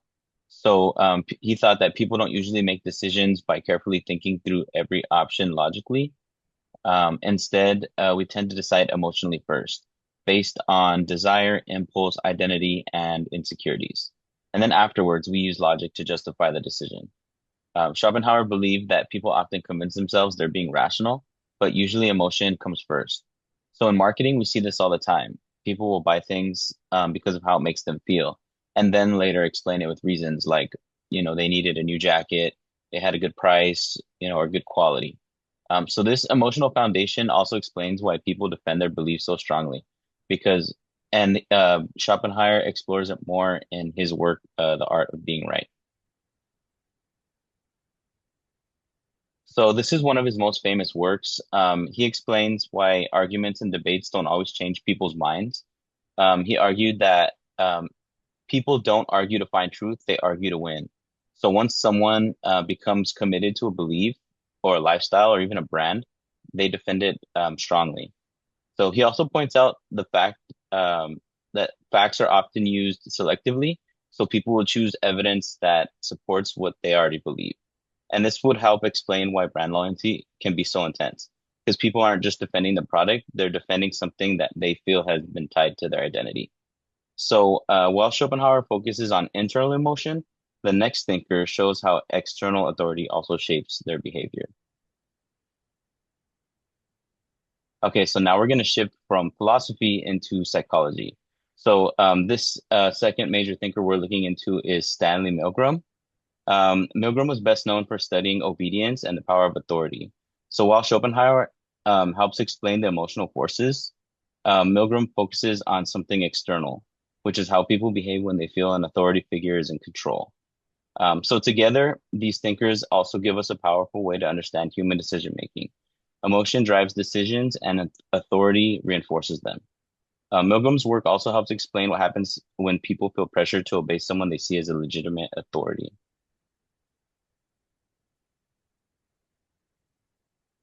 Okay, so the main idea was that people tend to obey perceived authority even when they feel uncomfortable about what they're doing. So one of the most important parts of his theory is that responsibility often gets shifted away from the individual and onto the authority figure. So people think, I'm not really the one making the choice, I'm just following directions. Milgram also showed that obedience isn't necessarily about cruelty, because most people weren't trying to actually harm anyone. They complied because the authority felt legitimate and it reduces moral resistance. And this becomes extremely relevant in society because authority influences behavior everywhere, at workplaces, through social media, and even in consumer marketing. So to test how powerful obedience and authority can be, Milgram conducted one of the most famous psychology experiments ever. So I'm going to explain briefly what the Milgram experiment was. This experiment happened in 1961 and it showed how ordinary people were willing to obey authority figures, even when it meant harming others. So the participants believed that they were part of a learning study and they were instructed to activate electrical shocks each time the other person answered a question incorrectly. And many continued on with the experiment simply because they believed that an authority figure told them to do so and that it was right. So it revealed how authority can override personal moral judgment. Now I'm going to dive deeper into the findings of the experiment. And one of the key findings from the Milgram experiment was that obedience often overrides personal discomfort. And when the participants clearly showed signs of stress, hesitation, sweating, and general uncomfortableness, they still continued on with the experiment. And if you ask these people why they continued, they all would say the same thing. I was just following instructions. This shows that authority creates compliance. They saw themselves as carrying out someone else's responsibility. They didn't see themselves making any immoral decisions. What makes this experiment relevant is that it doesn't just explain extreme or historical cases, it explains everyday obedience in organizations, institutions, and systems that are in place. People will often defer to authority even when something feels wrong because the responsibility feels removed from them. Milgram shows how easily responsibility shifts when authority is present. Now, onto the implications and the consequences of this. One major idea is the illusion of rational choice. So, when people believe that they're acting logically and independently, they really aren't, even when their behavior is shaped by emotion or authority. They tell themselves that it all makes sense when in reality, they're just trying to justify a decision that's already been made for them. Another key point is that the emotional commitment creates resistance to change. When someone invests time, energy, and their identity into a belief or system, backing out of that system feels like they're quitting and admitting failure. So instead of rethinking the decision, people double down on their decision. And in society, this often leads to groupthink. When you're in a group and disagreement is discouraged, staying with the group is often rewarded. This often fuels brand loyalty as well, when people defend beliefs even when they're clearly flawed. The end result is reduced accountability. If everyone is just doing their job, then no one feels responsible for the outcome that follows. These ideas help explain why people often stick with harmful systems rather than questioning them. Now, on to how these concepts appear in society. Looking at Arthur, his ideas show up constantly in modern life. We see them in online arguments where emotions override logic and in identity based beliefs, where changing your mind and seeing the other side of the spectrum feels like losing part of who you are. This also explains fan and brand loyalty, where people defend creators, influencers, or companies not because they're right, but because they feel personally invested with them. On the other side, with Milgram, it shows us how authority operates today. We place heavy trust in experts and platforms without questioning. Influencers function as modern authority figures, and online validation reinforces obedience to the platforms that hand them out. When emotion and authority combine, behavior becomes predictable. Whether it's social media or consumer culture, we see these forces shaping decisions every day without us realizing it. Now, passing it on to Kenyon. All right. Can these concepts be used in business and marketing? The short answer is yes. These concepts are already being used in marketing all the time. Schopenhauer helps explain that people don't usually buy things logically first, they buy emotionally. That's why brands focus so much on emotional branding, storytelling, and identity. They are not just selling products, they are selling feelings, a lifestyle, and a meaning. For example, instead of listing features right away, companies show you a story, a vibe, or someone you relate to. Then later, they give you the specs. So basically, emotion leads and logic follows. That's Schopenhauer in marketing. Now, for Milgram, it comes in on the authority side. People trust authority, whether that's celebrities, experts, or even platforms themselves. Go to So, bed. No. so when you see things like celebrity endorsements, doctor recommendations, or labels like editor's choice or top pick, that's authority signaling. What that does is it increases trust and lowers doubt. It makes decisions feel safer. Instead of thinking too hard, people go, okay, this is approved. This must be good. So authority basically shortcuts the decision making process. You don't feel like you're taking a risk anymore. You feel validated. And that's Milgram showing up in everyday marketing. So when you put both thinkers together, you get this flow. First, emotional connection, that's Schopenhauer. Then authority reinforcement, that's Milgram. And only after that comes rational justification, like price, features, or comparisons. That's why most ads start with emotion and they end with details. They grab your attention with a feeling, they reinforce it with authority, and then they give you logic so you feel confident about your choice. So you don't just want it, you feel justified wanting it. That's basically how modern marketing works. And I'm going to pass it on to Shay to finish this out. Thank you very much. We're now going to consider the ethical considerations of marketing. And I want to just put it where the goats can get it and define ethical. It's a branch of knowledge in dealing with these relating to moral principles. And a quote that I like that Arthur Schopenhauer said was, talent hits a target no one can hit. Genius hits a target no one else can see. So this brings us to a pivotal moment of our decision as we bring Schopenhauer and Milgram into the world of marketing. An essential question rises to the surface. Are we persuading or are we manipulating? This is not a small distinction. It is a moral fault line that runs beneath every message, every campaign, every attempt to influence human choice. When we use emotional appeals or authority cues, we step into a space where the risks are real. One risk is the exploitation of trust. That fragile bond between the consumer and the voice they believe is guiding them. Trust can be honored or it can be harvested. Another risk is the emotion of autonomy. When emotional pressures are perceived, authority becomes too heavy. A person may feel as though they are choosing freely, while their agency is quietly slipping away. So what?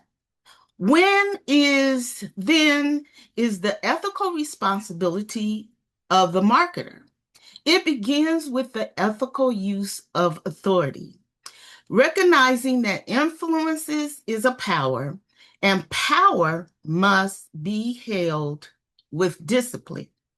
And it continues with transparency, the willingness to reveal intention, to be clear about motives, to allow the consumer to remain a conscious participant rather than an unconscious subject. Raising these questions is not resistance to marketing, it is evidence of critical thought, a refusal to accept influence without examining its cost. Here's where we our strategy starts to come together. Our group opinion. As a group, we want to clarify our position. We are not assigning moral judgment to Schopenhauer, or Milgram. These frameworks decide reality. They do not prescribe morality. They help us understand the architecture of human behavior, why emotion moves us, why authority reassures us, why certain messages resonate while others fall flat. This understanding is valuable to both sides of the exchange. For marketers, it offers a deeper awareness of the forces they are activating. And this quote is from Schopenhauer. Compassion is the basis of morality. I like that one. For consumers, it provides language and insight to recognize those forces at work. Awareness becomes a tool, not for cynicism, but for better decision making. We are not condemning marketing. We are illuminating the human tendencies that shape it. Now we're going to build on this idea. We can see the bigger picture with our key takeaways. Is there one idea I want to leave with you? It is this. Schopenhauer reveals why our decisions begin in emotions, and Milgram reveals why authority makes those emotional decisions feel justified. Together, they show how influence operates at the intersection of feeling and power. And perhaps our awareness is the first step to our liberation. Schopenhauer.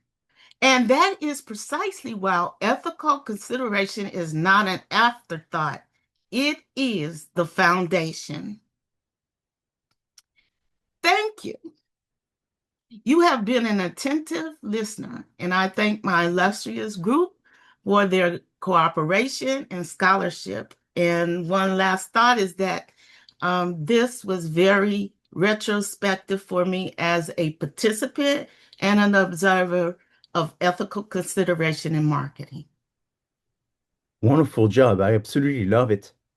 All I have to say is sometimes I'm afraid to go into things a little deeper because I don't know if the students are into it, going into depth and trying to rock the correctness of things and think outside of the box. And obviously I am not with your group because your group has been very deep, very introspective, very critical, and so it's absolutely wonderful. I think you're setting the bar very high for everyone in this class when it comes to discussing a subject. So it's fantastic. I'm delighted. This is a presentation that should be sold. It's a documentary. Wonderful job. Um, Now try to keep the same mentality, the same um, work ethic when it comes to doing the consulting as well, right? Because it has to be deep. You have to go deep. You have to formulate your opinion. You have to do your research. You have to take point of view. You have to defend all this and be critical and all that. So these characteristics that you've shown in that subject presentation, that's what I'm hoping that you will have as well when you will be presenting to Playita. That's the idea. And the other idea is for you to see that marketing is powerful and it can be used in order to abuse of people, and you call this manipulate.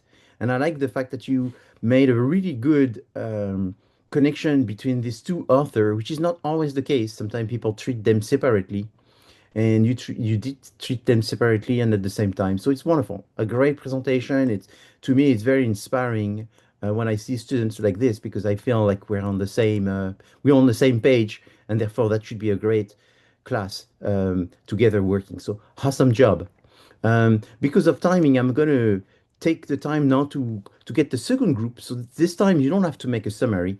Since you've been presenting, you don't have to do a summary. You'll get the points as right away. But the people that are not presenting should be uploading the summary. You have till 10 p.m. to upload the summary, so you don't have to do it in the next 5 minutes.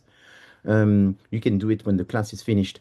And again, you don't have to spend more than 5 minutes to do this summary. I'm going to ask the group that will be presenting the client to join in now, so that way they have the time also to present. So please, I believe it's Lottie that needs to be presented right now. Hi, yeah, I'll be Yeah. presenting. Okay. Oh, just a quick question, Professor. Yes. We do or we don't have to write a summary for the second You presentation? don't. Okay, For thank you. for the Milgram and Schopenhauer, you don't.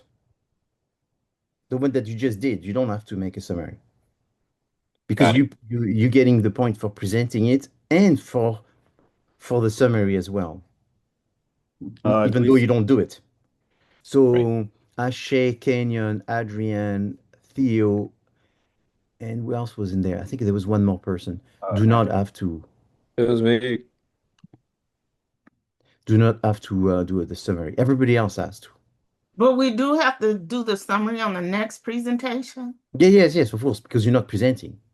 Okay. No, not the client. You don't have to. They're gonna present a client. They're not gonna present a subject. It's a past got it. client. Yeah, Okay, got it. yeah. It's a past Thank you. client. So nobody does presentation on clients. But I think you want to pay attention because we see, it's the second one. Last week was Mattis, and today is Lori. So I think you will see things will become a little bit more, together, and everyone will learn from the accumulation of seeing other people presentation and eventually doing the Valley Hive. All of this is sort of like a layered cake. Eventually, everyone starts getting the full picture and better for their own presentations and so forth. So whenever you're ready, you can start Lottie's presentation today. Okay, everybody ready? Yes. Yes. All right, well, then I'm going to hand it off to Chanel, who will be kicking us off with Lottie's presentation. Hi. Hi, Lottie. Thank you for joining us today.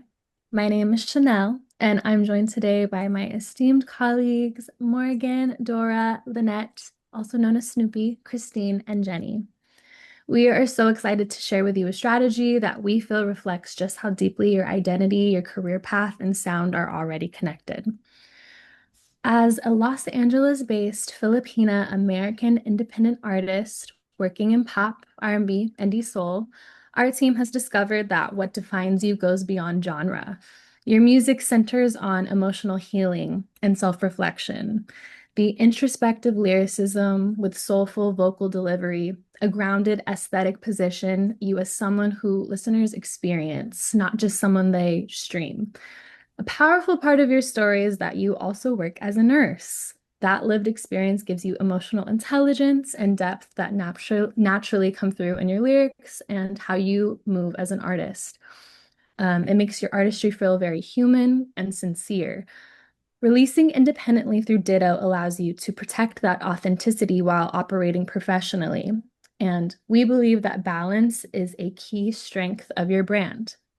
We want to position you as an artist whose music becomes a space for processing, connection, and restoration. Your strongest audience alignment is currently with emotionally aware, globally connected young adults, especially between the ages of 25 to 34, who want music that helps them feel and grow, not just to fill the space.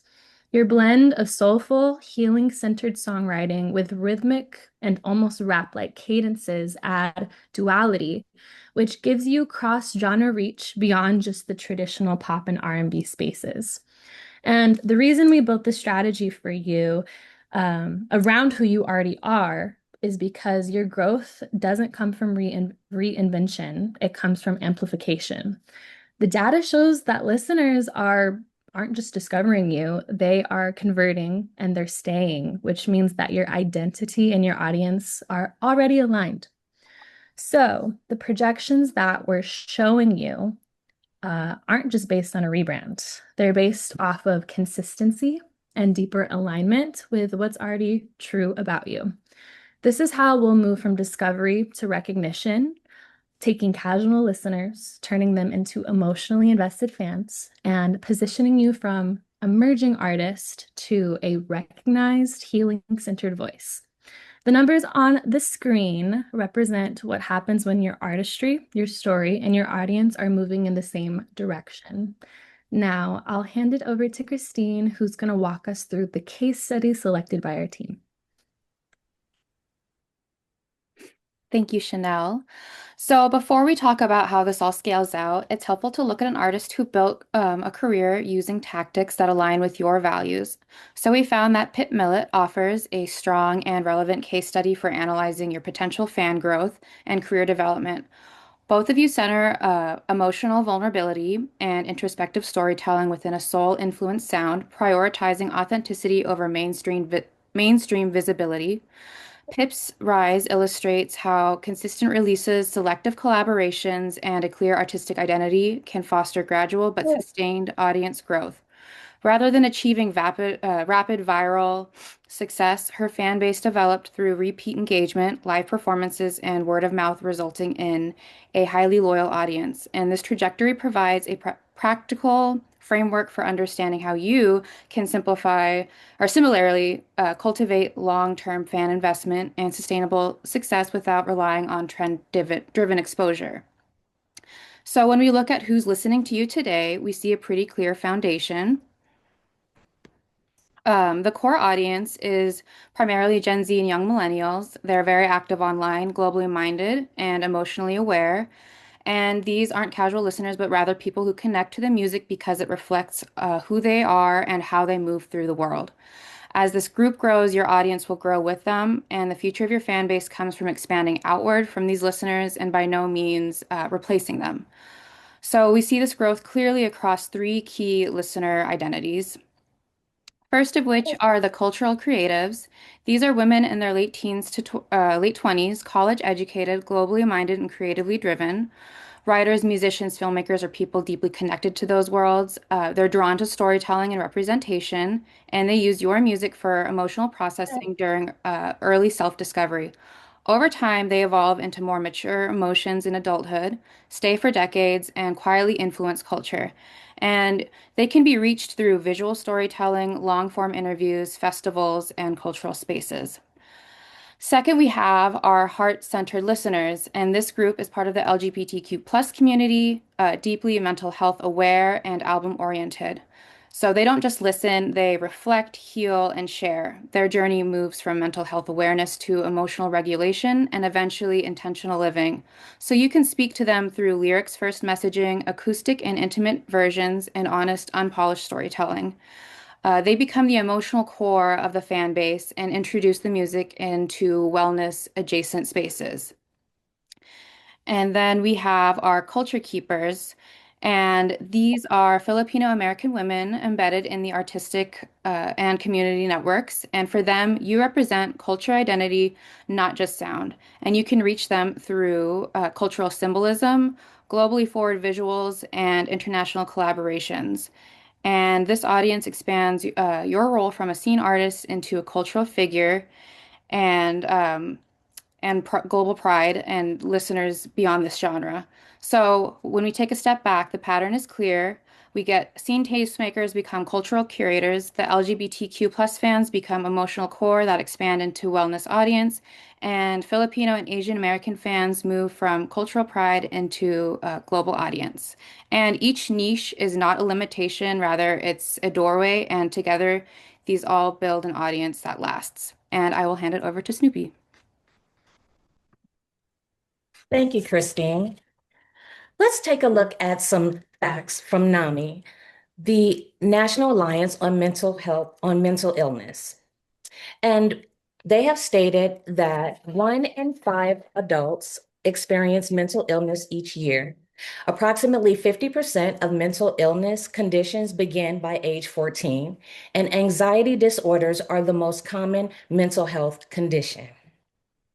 And as we move on, luckily, our industry has paid attention and has spawned organizations and initiatives like Music Cares and ASCAP Wellness, whose creation was intended to help nourish creators' body, mind, and spirit so they can be their creative best. And according to ASCAP Wellness, music cures anxiety. Spoiler alert. We know that when you listen to music, cortisol production decreases, and cortisol is the stress hormone. We know that it also calms your nervous system, and music fosters creativity, which all music lovers, I think, do understand, like yourself. So, this next slide, I want to pause on it for a moment because this is where your strategy becomes human. At the core of your approach is a simple assumption. Creative work depends on internal capacity. Today is your lucky day, Lodi. I help run a mental health informed music development program in partnership with a nonprofit organization.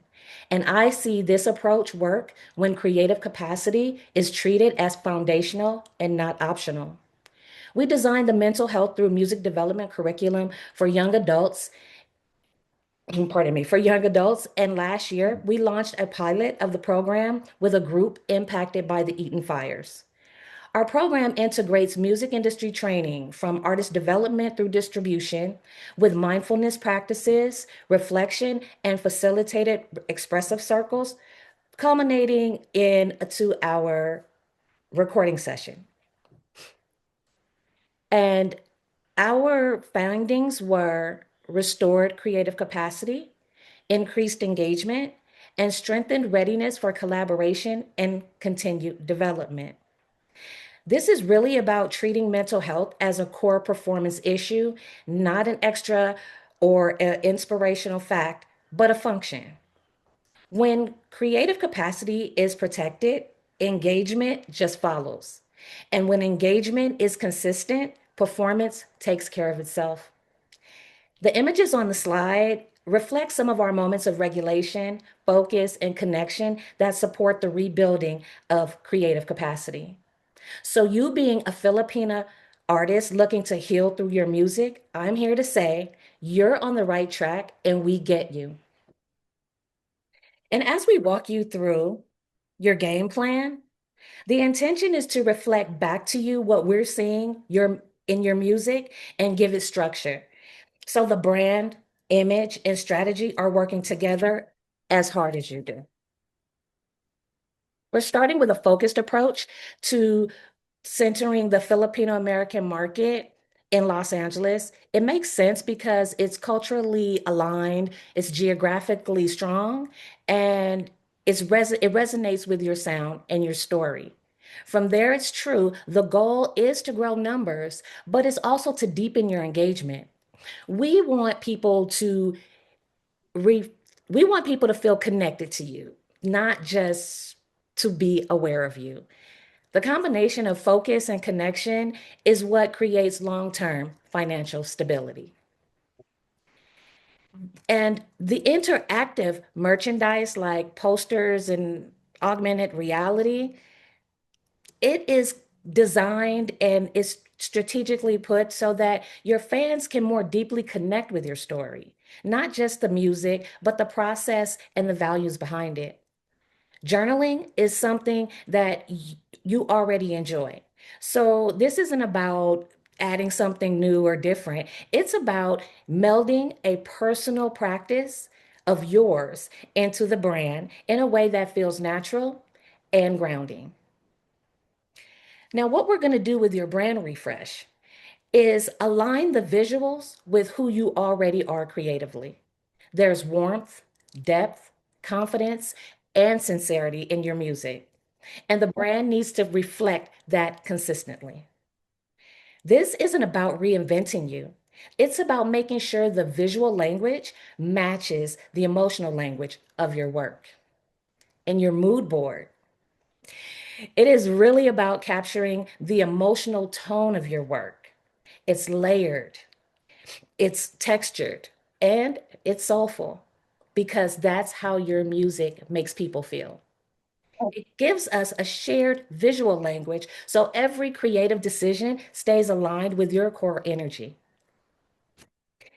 And when we move on to your image refresh, we added Ruby Ibarra and Erica Badu and Cleo Sol because as reference points here, because they represent artists who move comfortably between alternative hip hop and R&B while maintaining a strong sense of identity. Visually, we see you living in that space where old school meets modern expression. Think timeless rather than trendy. That balance, it mirrors what you're already doing. It's about giving yourself freedom of range without losing your center. Overall, this game plan is designed to support you in not just your visibility, but also your sustainability. It protects your creative capacity while building a brand that can grow with you. And now I'll pass it on to Dora. So, keeping in mind all of what we've just discussed, your commitment to mental health and wellness, your pride in your Filipino heritage, and the incredibly diverse community you've built, we've developed 5 key campaigns for you: an arts and crafts night, a collaboration with Sounds of Saving featuring karaoke, participation in Barrio Hi-Fi 2026, strategic collaborations with Filipino hip hop artists, and an expanded live touring strategy. So, let's dive in. So first up is the Arts and Crafts Night. Your fans come to you for that healing, creative energy you bring, and this event is all about nurturing those intimate connections in a communal, creative space. We're planning to host this at Malaya Coffee in Silver Lake, a Filipino-owned restaurant that's perfect for the vibe you embody. The night will be hands-on. You and your fans will create wellness posters, keychains, decorate notebooks together. We'll have Lottie-fied food and drinks, warm conversations, and of course, your music, plus tracks from artists that inspire you, setting the ambiance. The beautiful thing about this event is what we walk away with: deeper fan connections, amazing social media content from the night, and fan donated art pieces that we can repurpose for your future social content or even art-based music videos. And the best part, this is a low to no cost event and it builds a positive relationship with Malaya Coffee, potentially bringing them regular customers. Next, we're taking things a bit bigger with the Mental Health and Wellness Festival for you. We want to partner with Sounds of Saving, an LA-based organization dedicated to mental health awareness through music and art. And they've done similar events with other artists and really know how to create meaningful experiences. So this festival would feature local food, clothing, and jewelry vendors who will contribute portions of their revenue to fundraising efforts for Sounds of Saving. You'll perform all of your original songs, plus covers of those peace-inducing tracks and poems that have helped you through difficult times. Throughout the performance, we'll have guest speakers from Sounds of Saving sharing stories about the connection between art and mental health. And then this is where it gets interactive. At the end of the event, we're going to open it up for a pay to sing karaoke, with all proceeds going directly to Sounds of Saving. This event will cost a bit more than the Arts and Crafts Night, but with Sounds of Saving providing free marketing and partial event planning, it's still very doable. And more importantly, it leaves a really lasting impact on your fans and the community about who you are and what you stand for.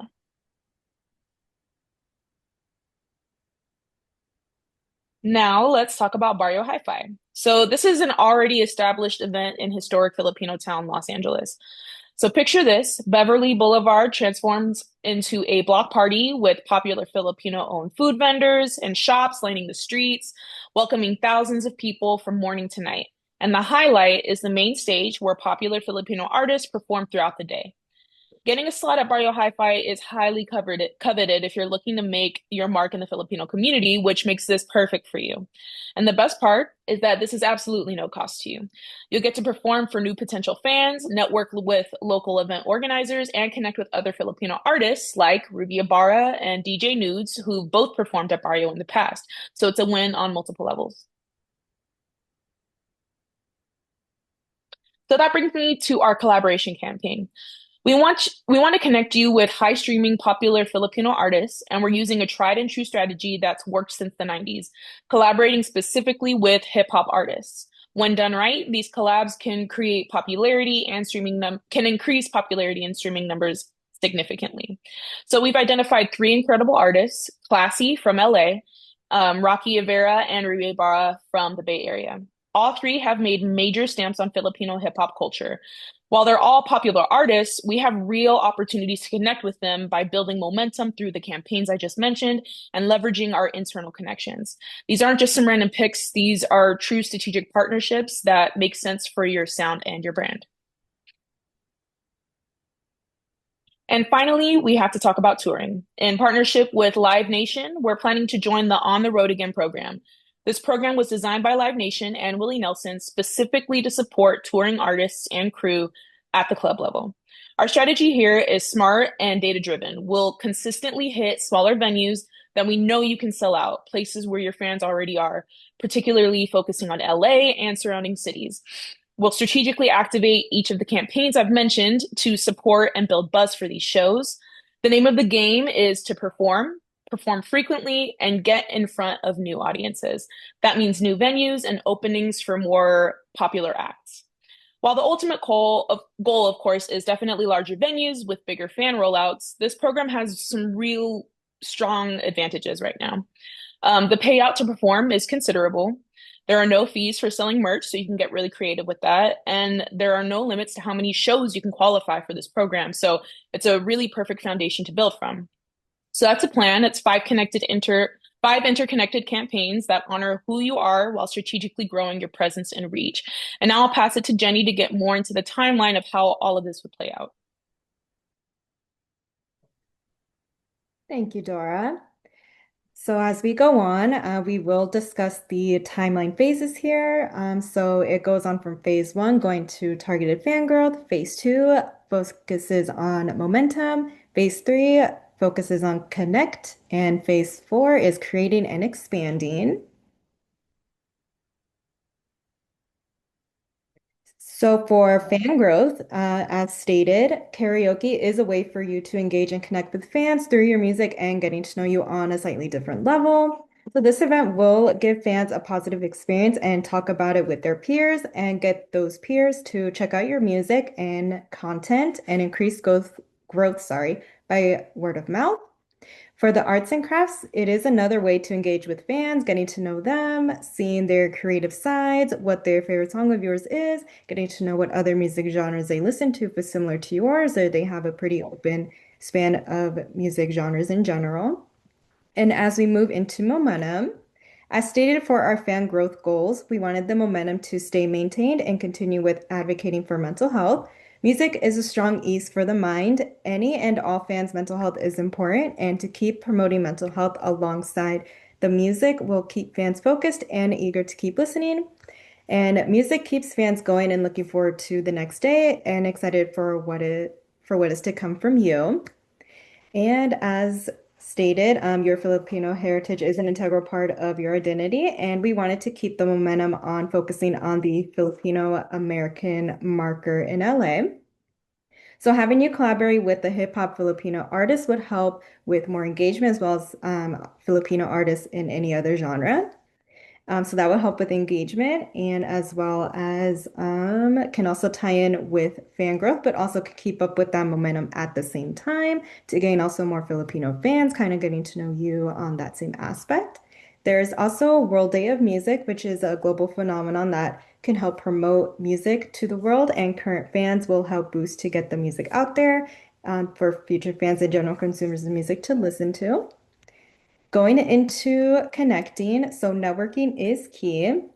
So it is important to go to any local music events, whether it is live shows, festivals, open mics, conferences, and music retail stores. So as Dora mentioned, Biro Hi-Fi 2026 is another way for you to network, especially if you want to gain more Filipino fans to represent your heritage and have these fans relate to your music with that familiar tie right there.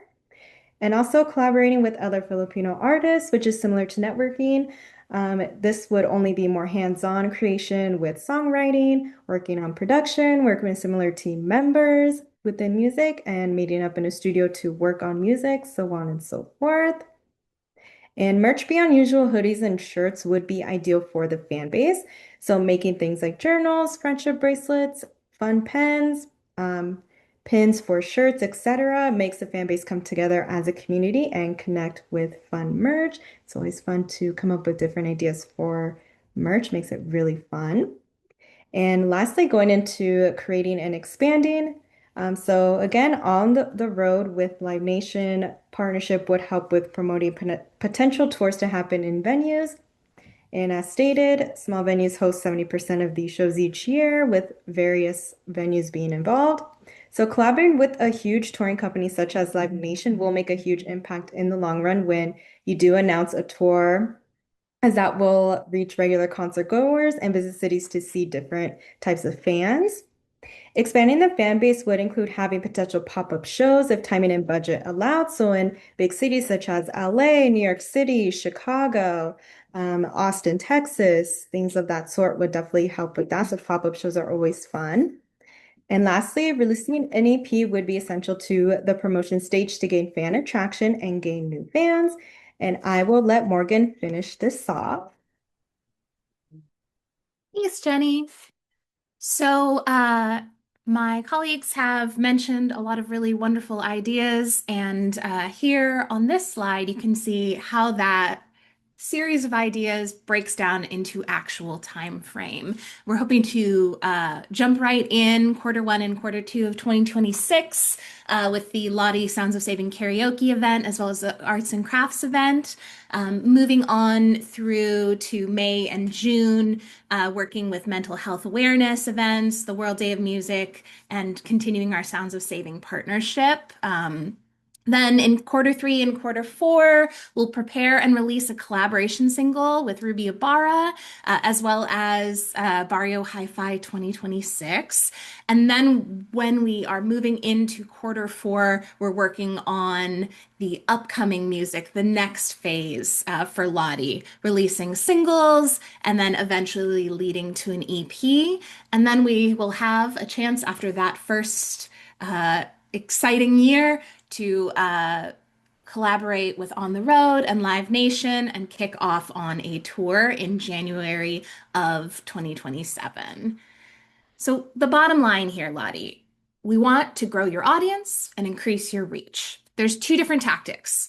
We are using mental health and wellness as a path to authentic fan engagement. So that means sustainable, emotion-led, and consistent artistic identity, cultivating relationships with aligned, identity-driven audiences as a way to bridge to the next step and bring you to new heights as an artist.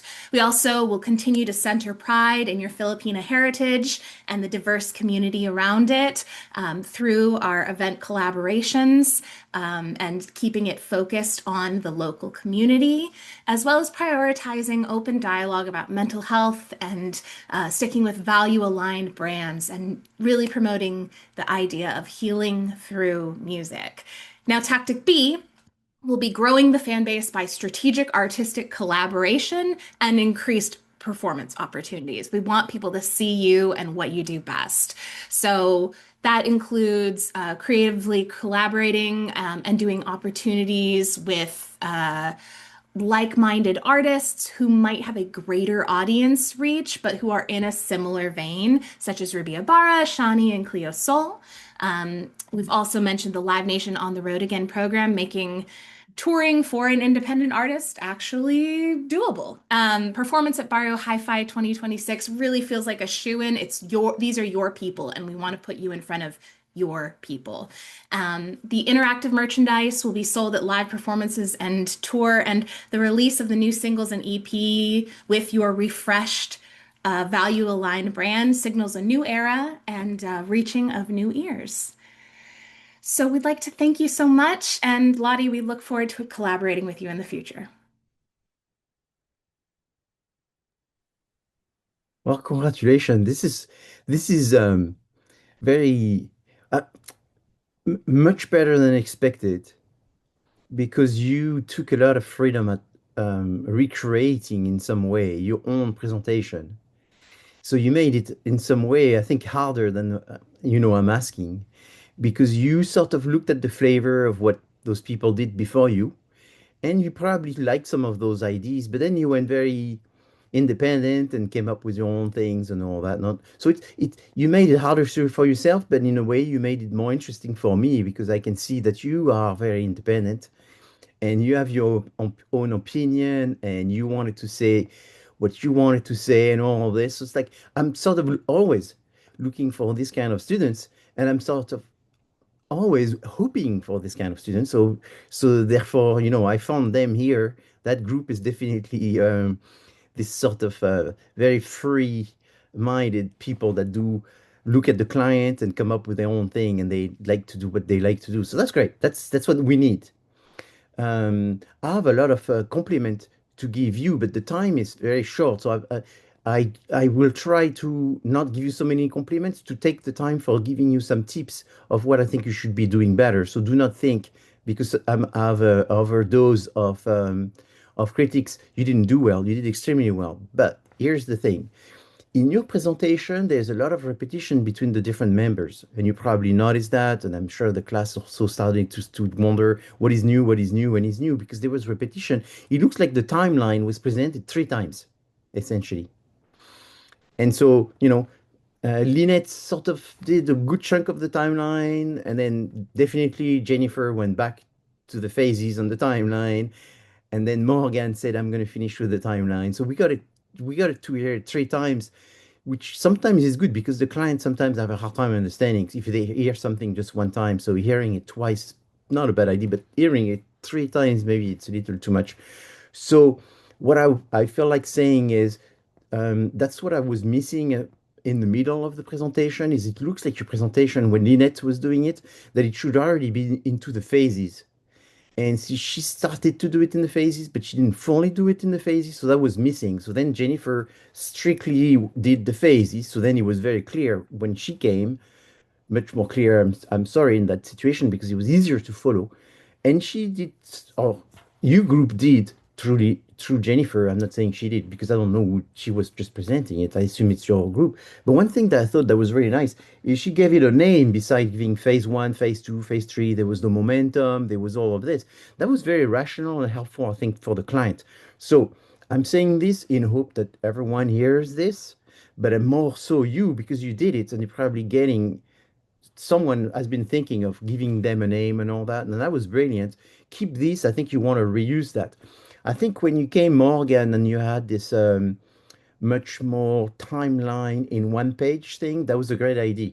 But I think you should have kept it to this one page and conclude in a way that's sort of maybe a little bit more summarizing than try to repeat everything because obviously it was sort of the third time we heard the thing. So that's what I'm saying.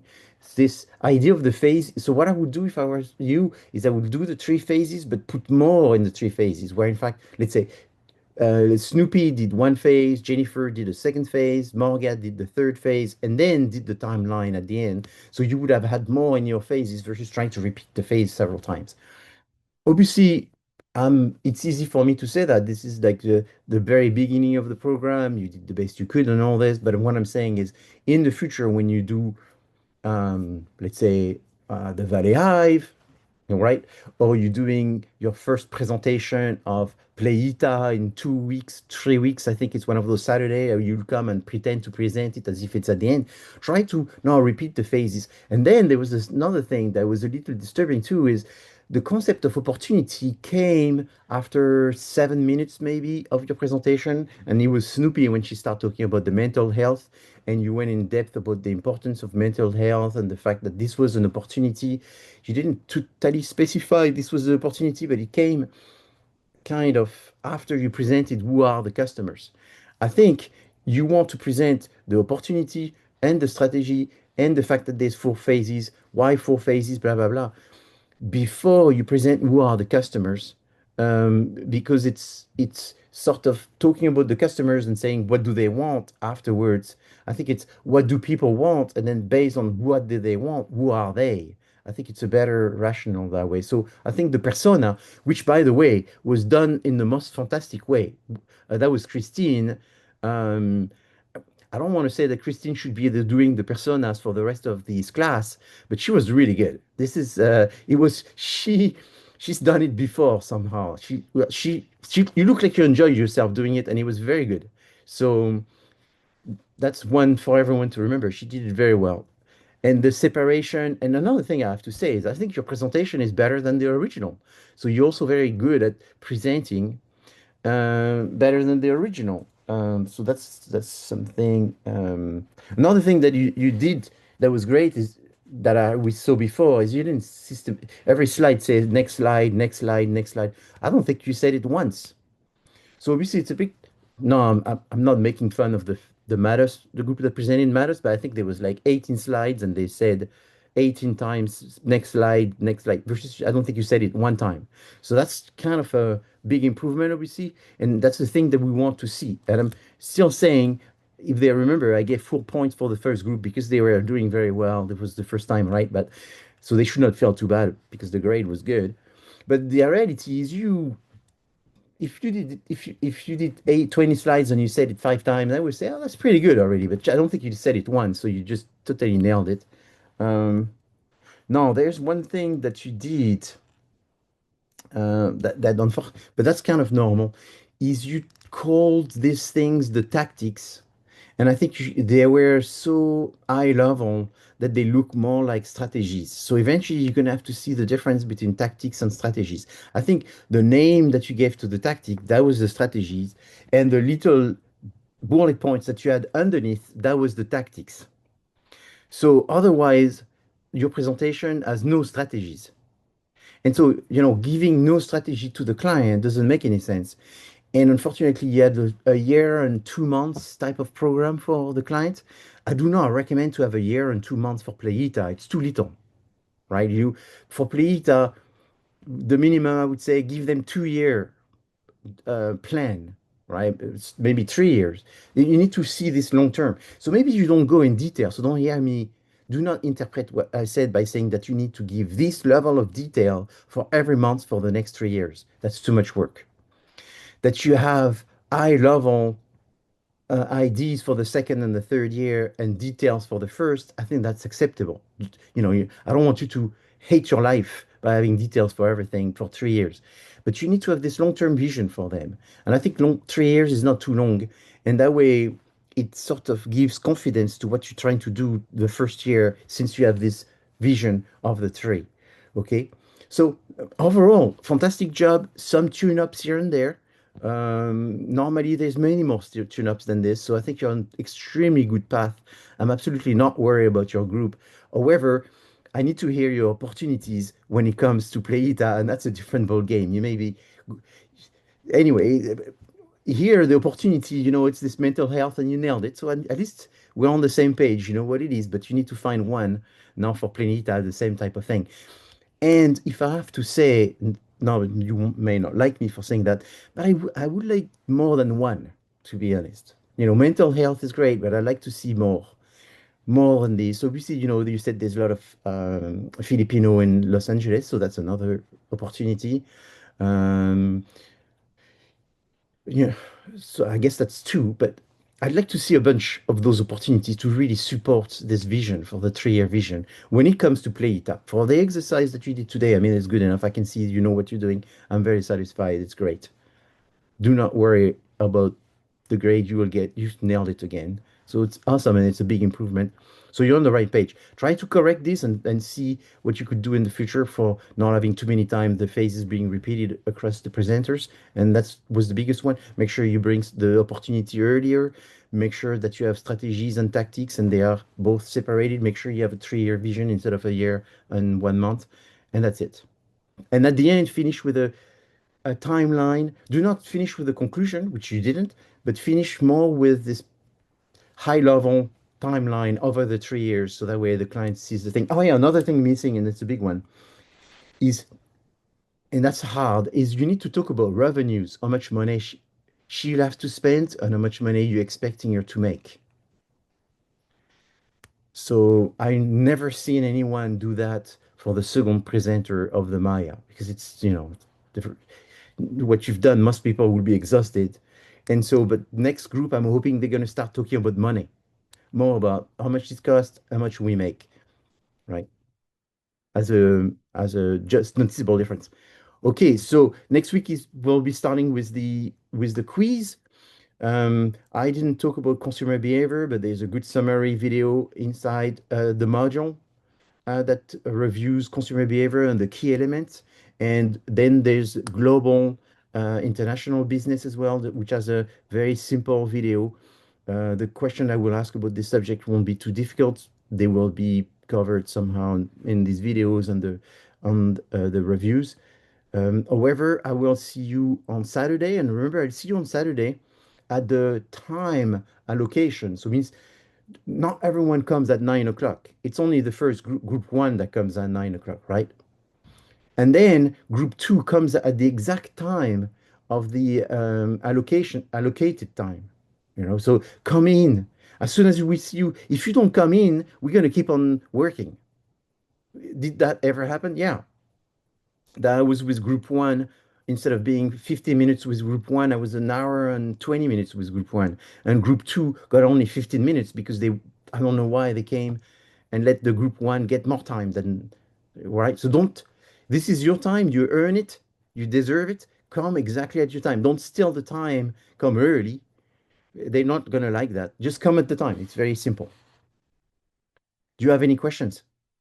Okay, well, I look forward to the Valiage because I'm going to see all you presenting at the same time, and I'm going to see if you really get it, this concept of opportunity, and then your job will be to do the same thing for Playita once I feel everyone has figured out. But at least do your group, you just presented it. I think you understand what it is.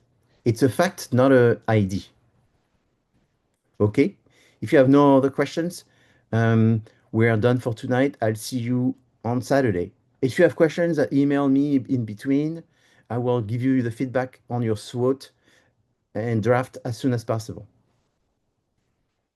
Okay? Thank you, Professor. Thank you for the feedback. Thank you, everyone. You're welcome. Thank you. Thank you. Everyone, Great have a job, great evening. everybody. Yes, Thank great you. job.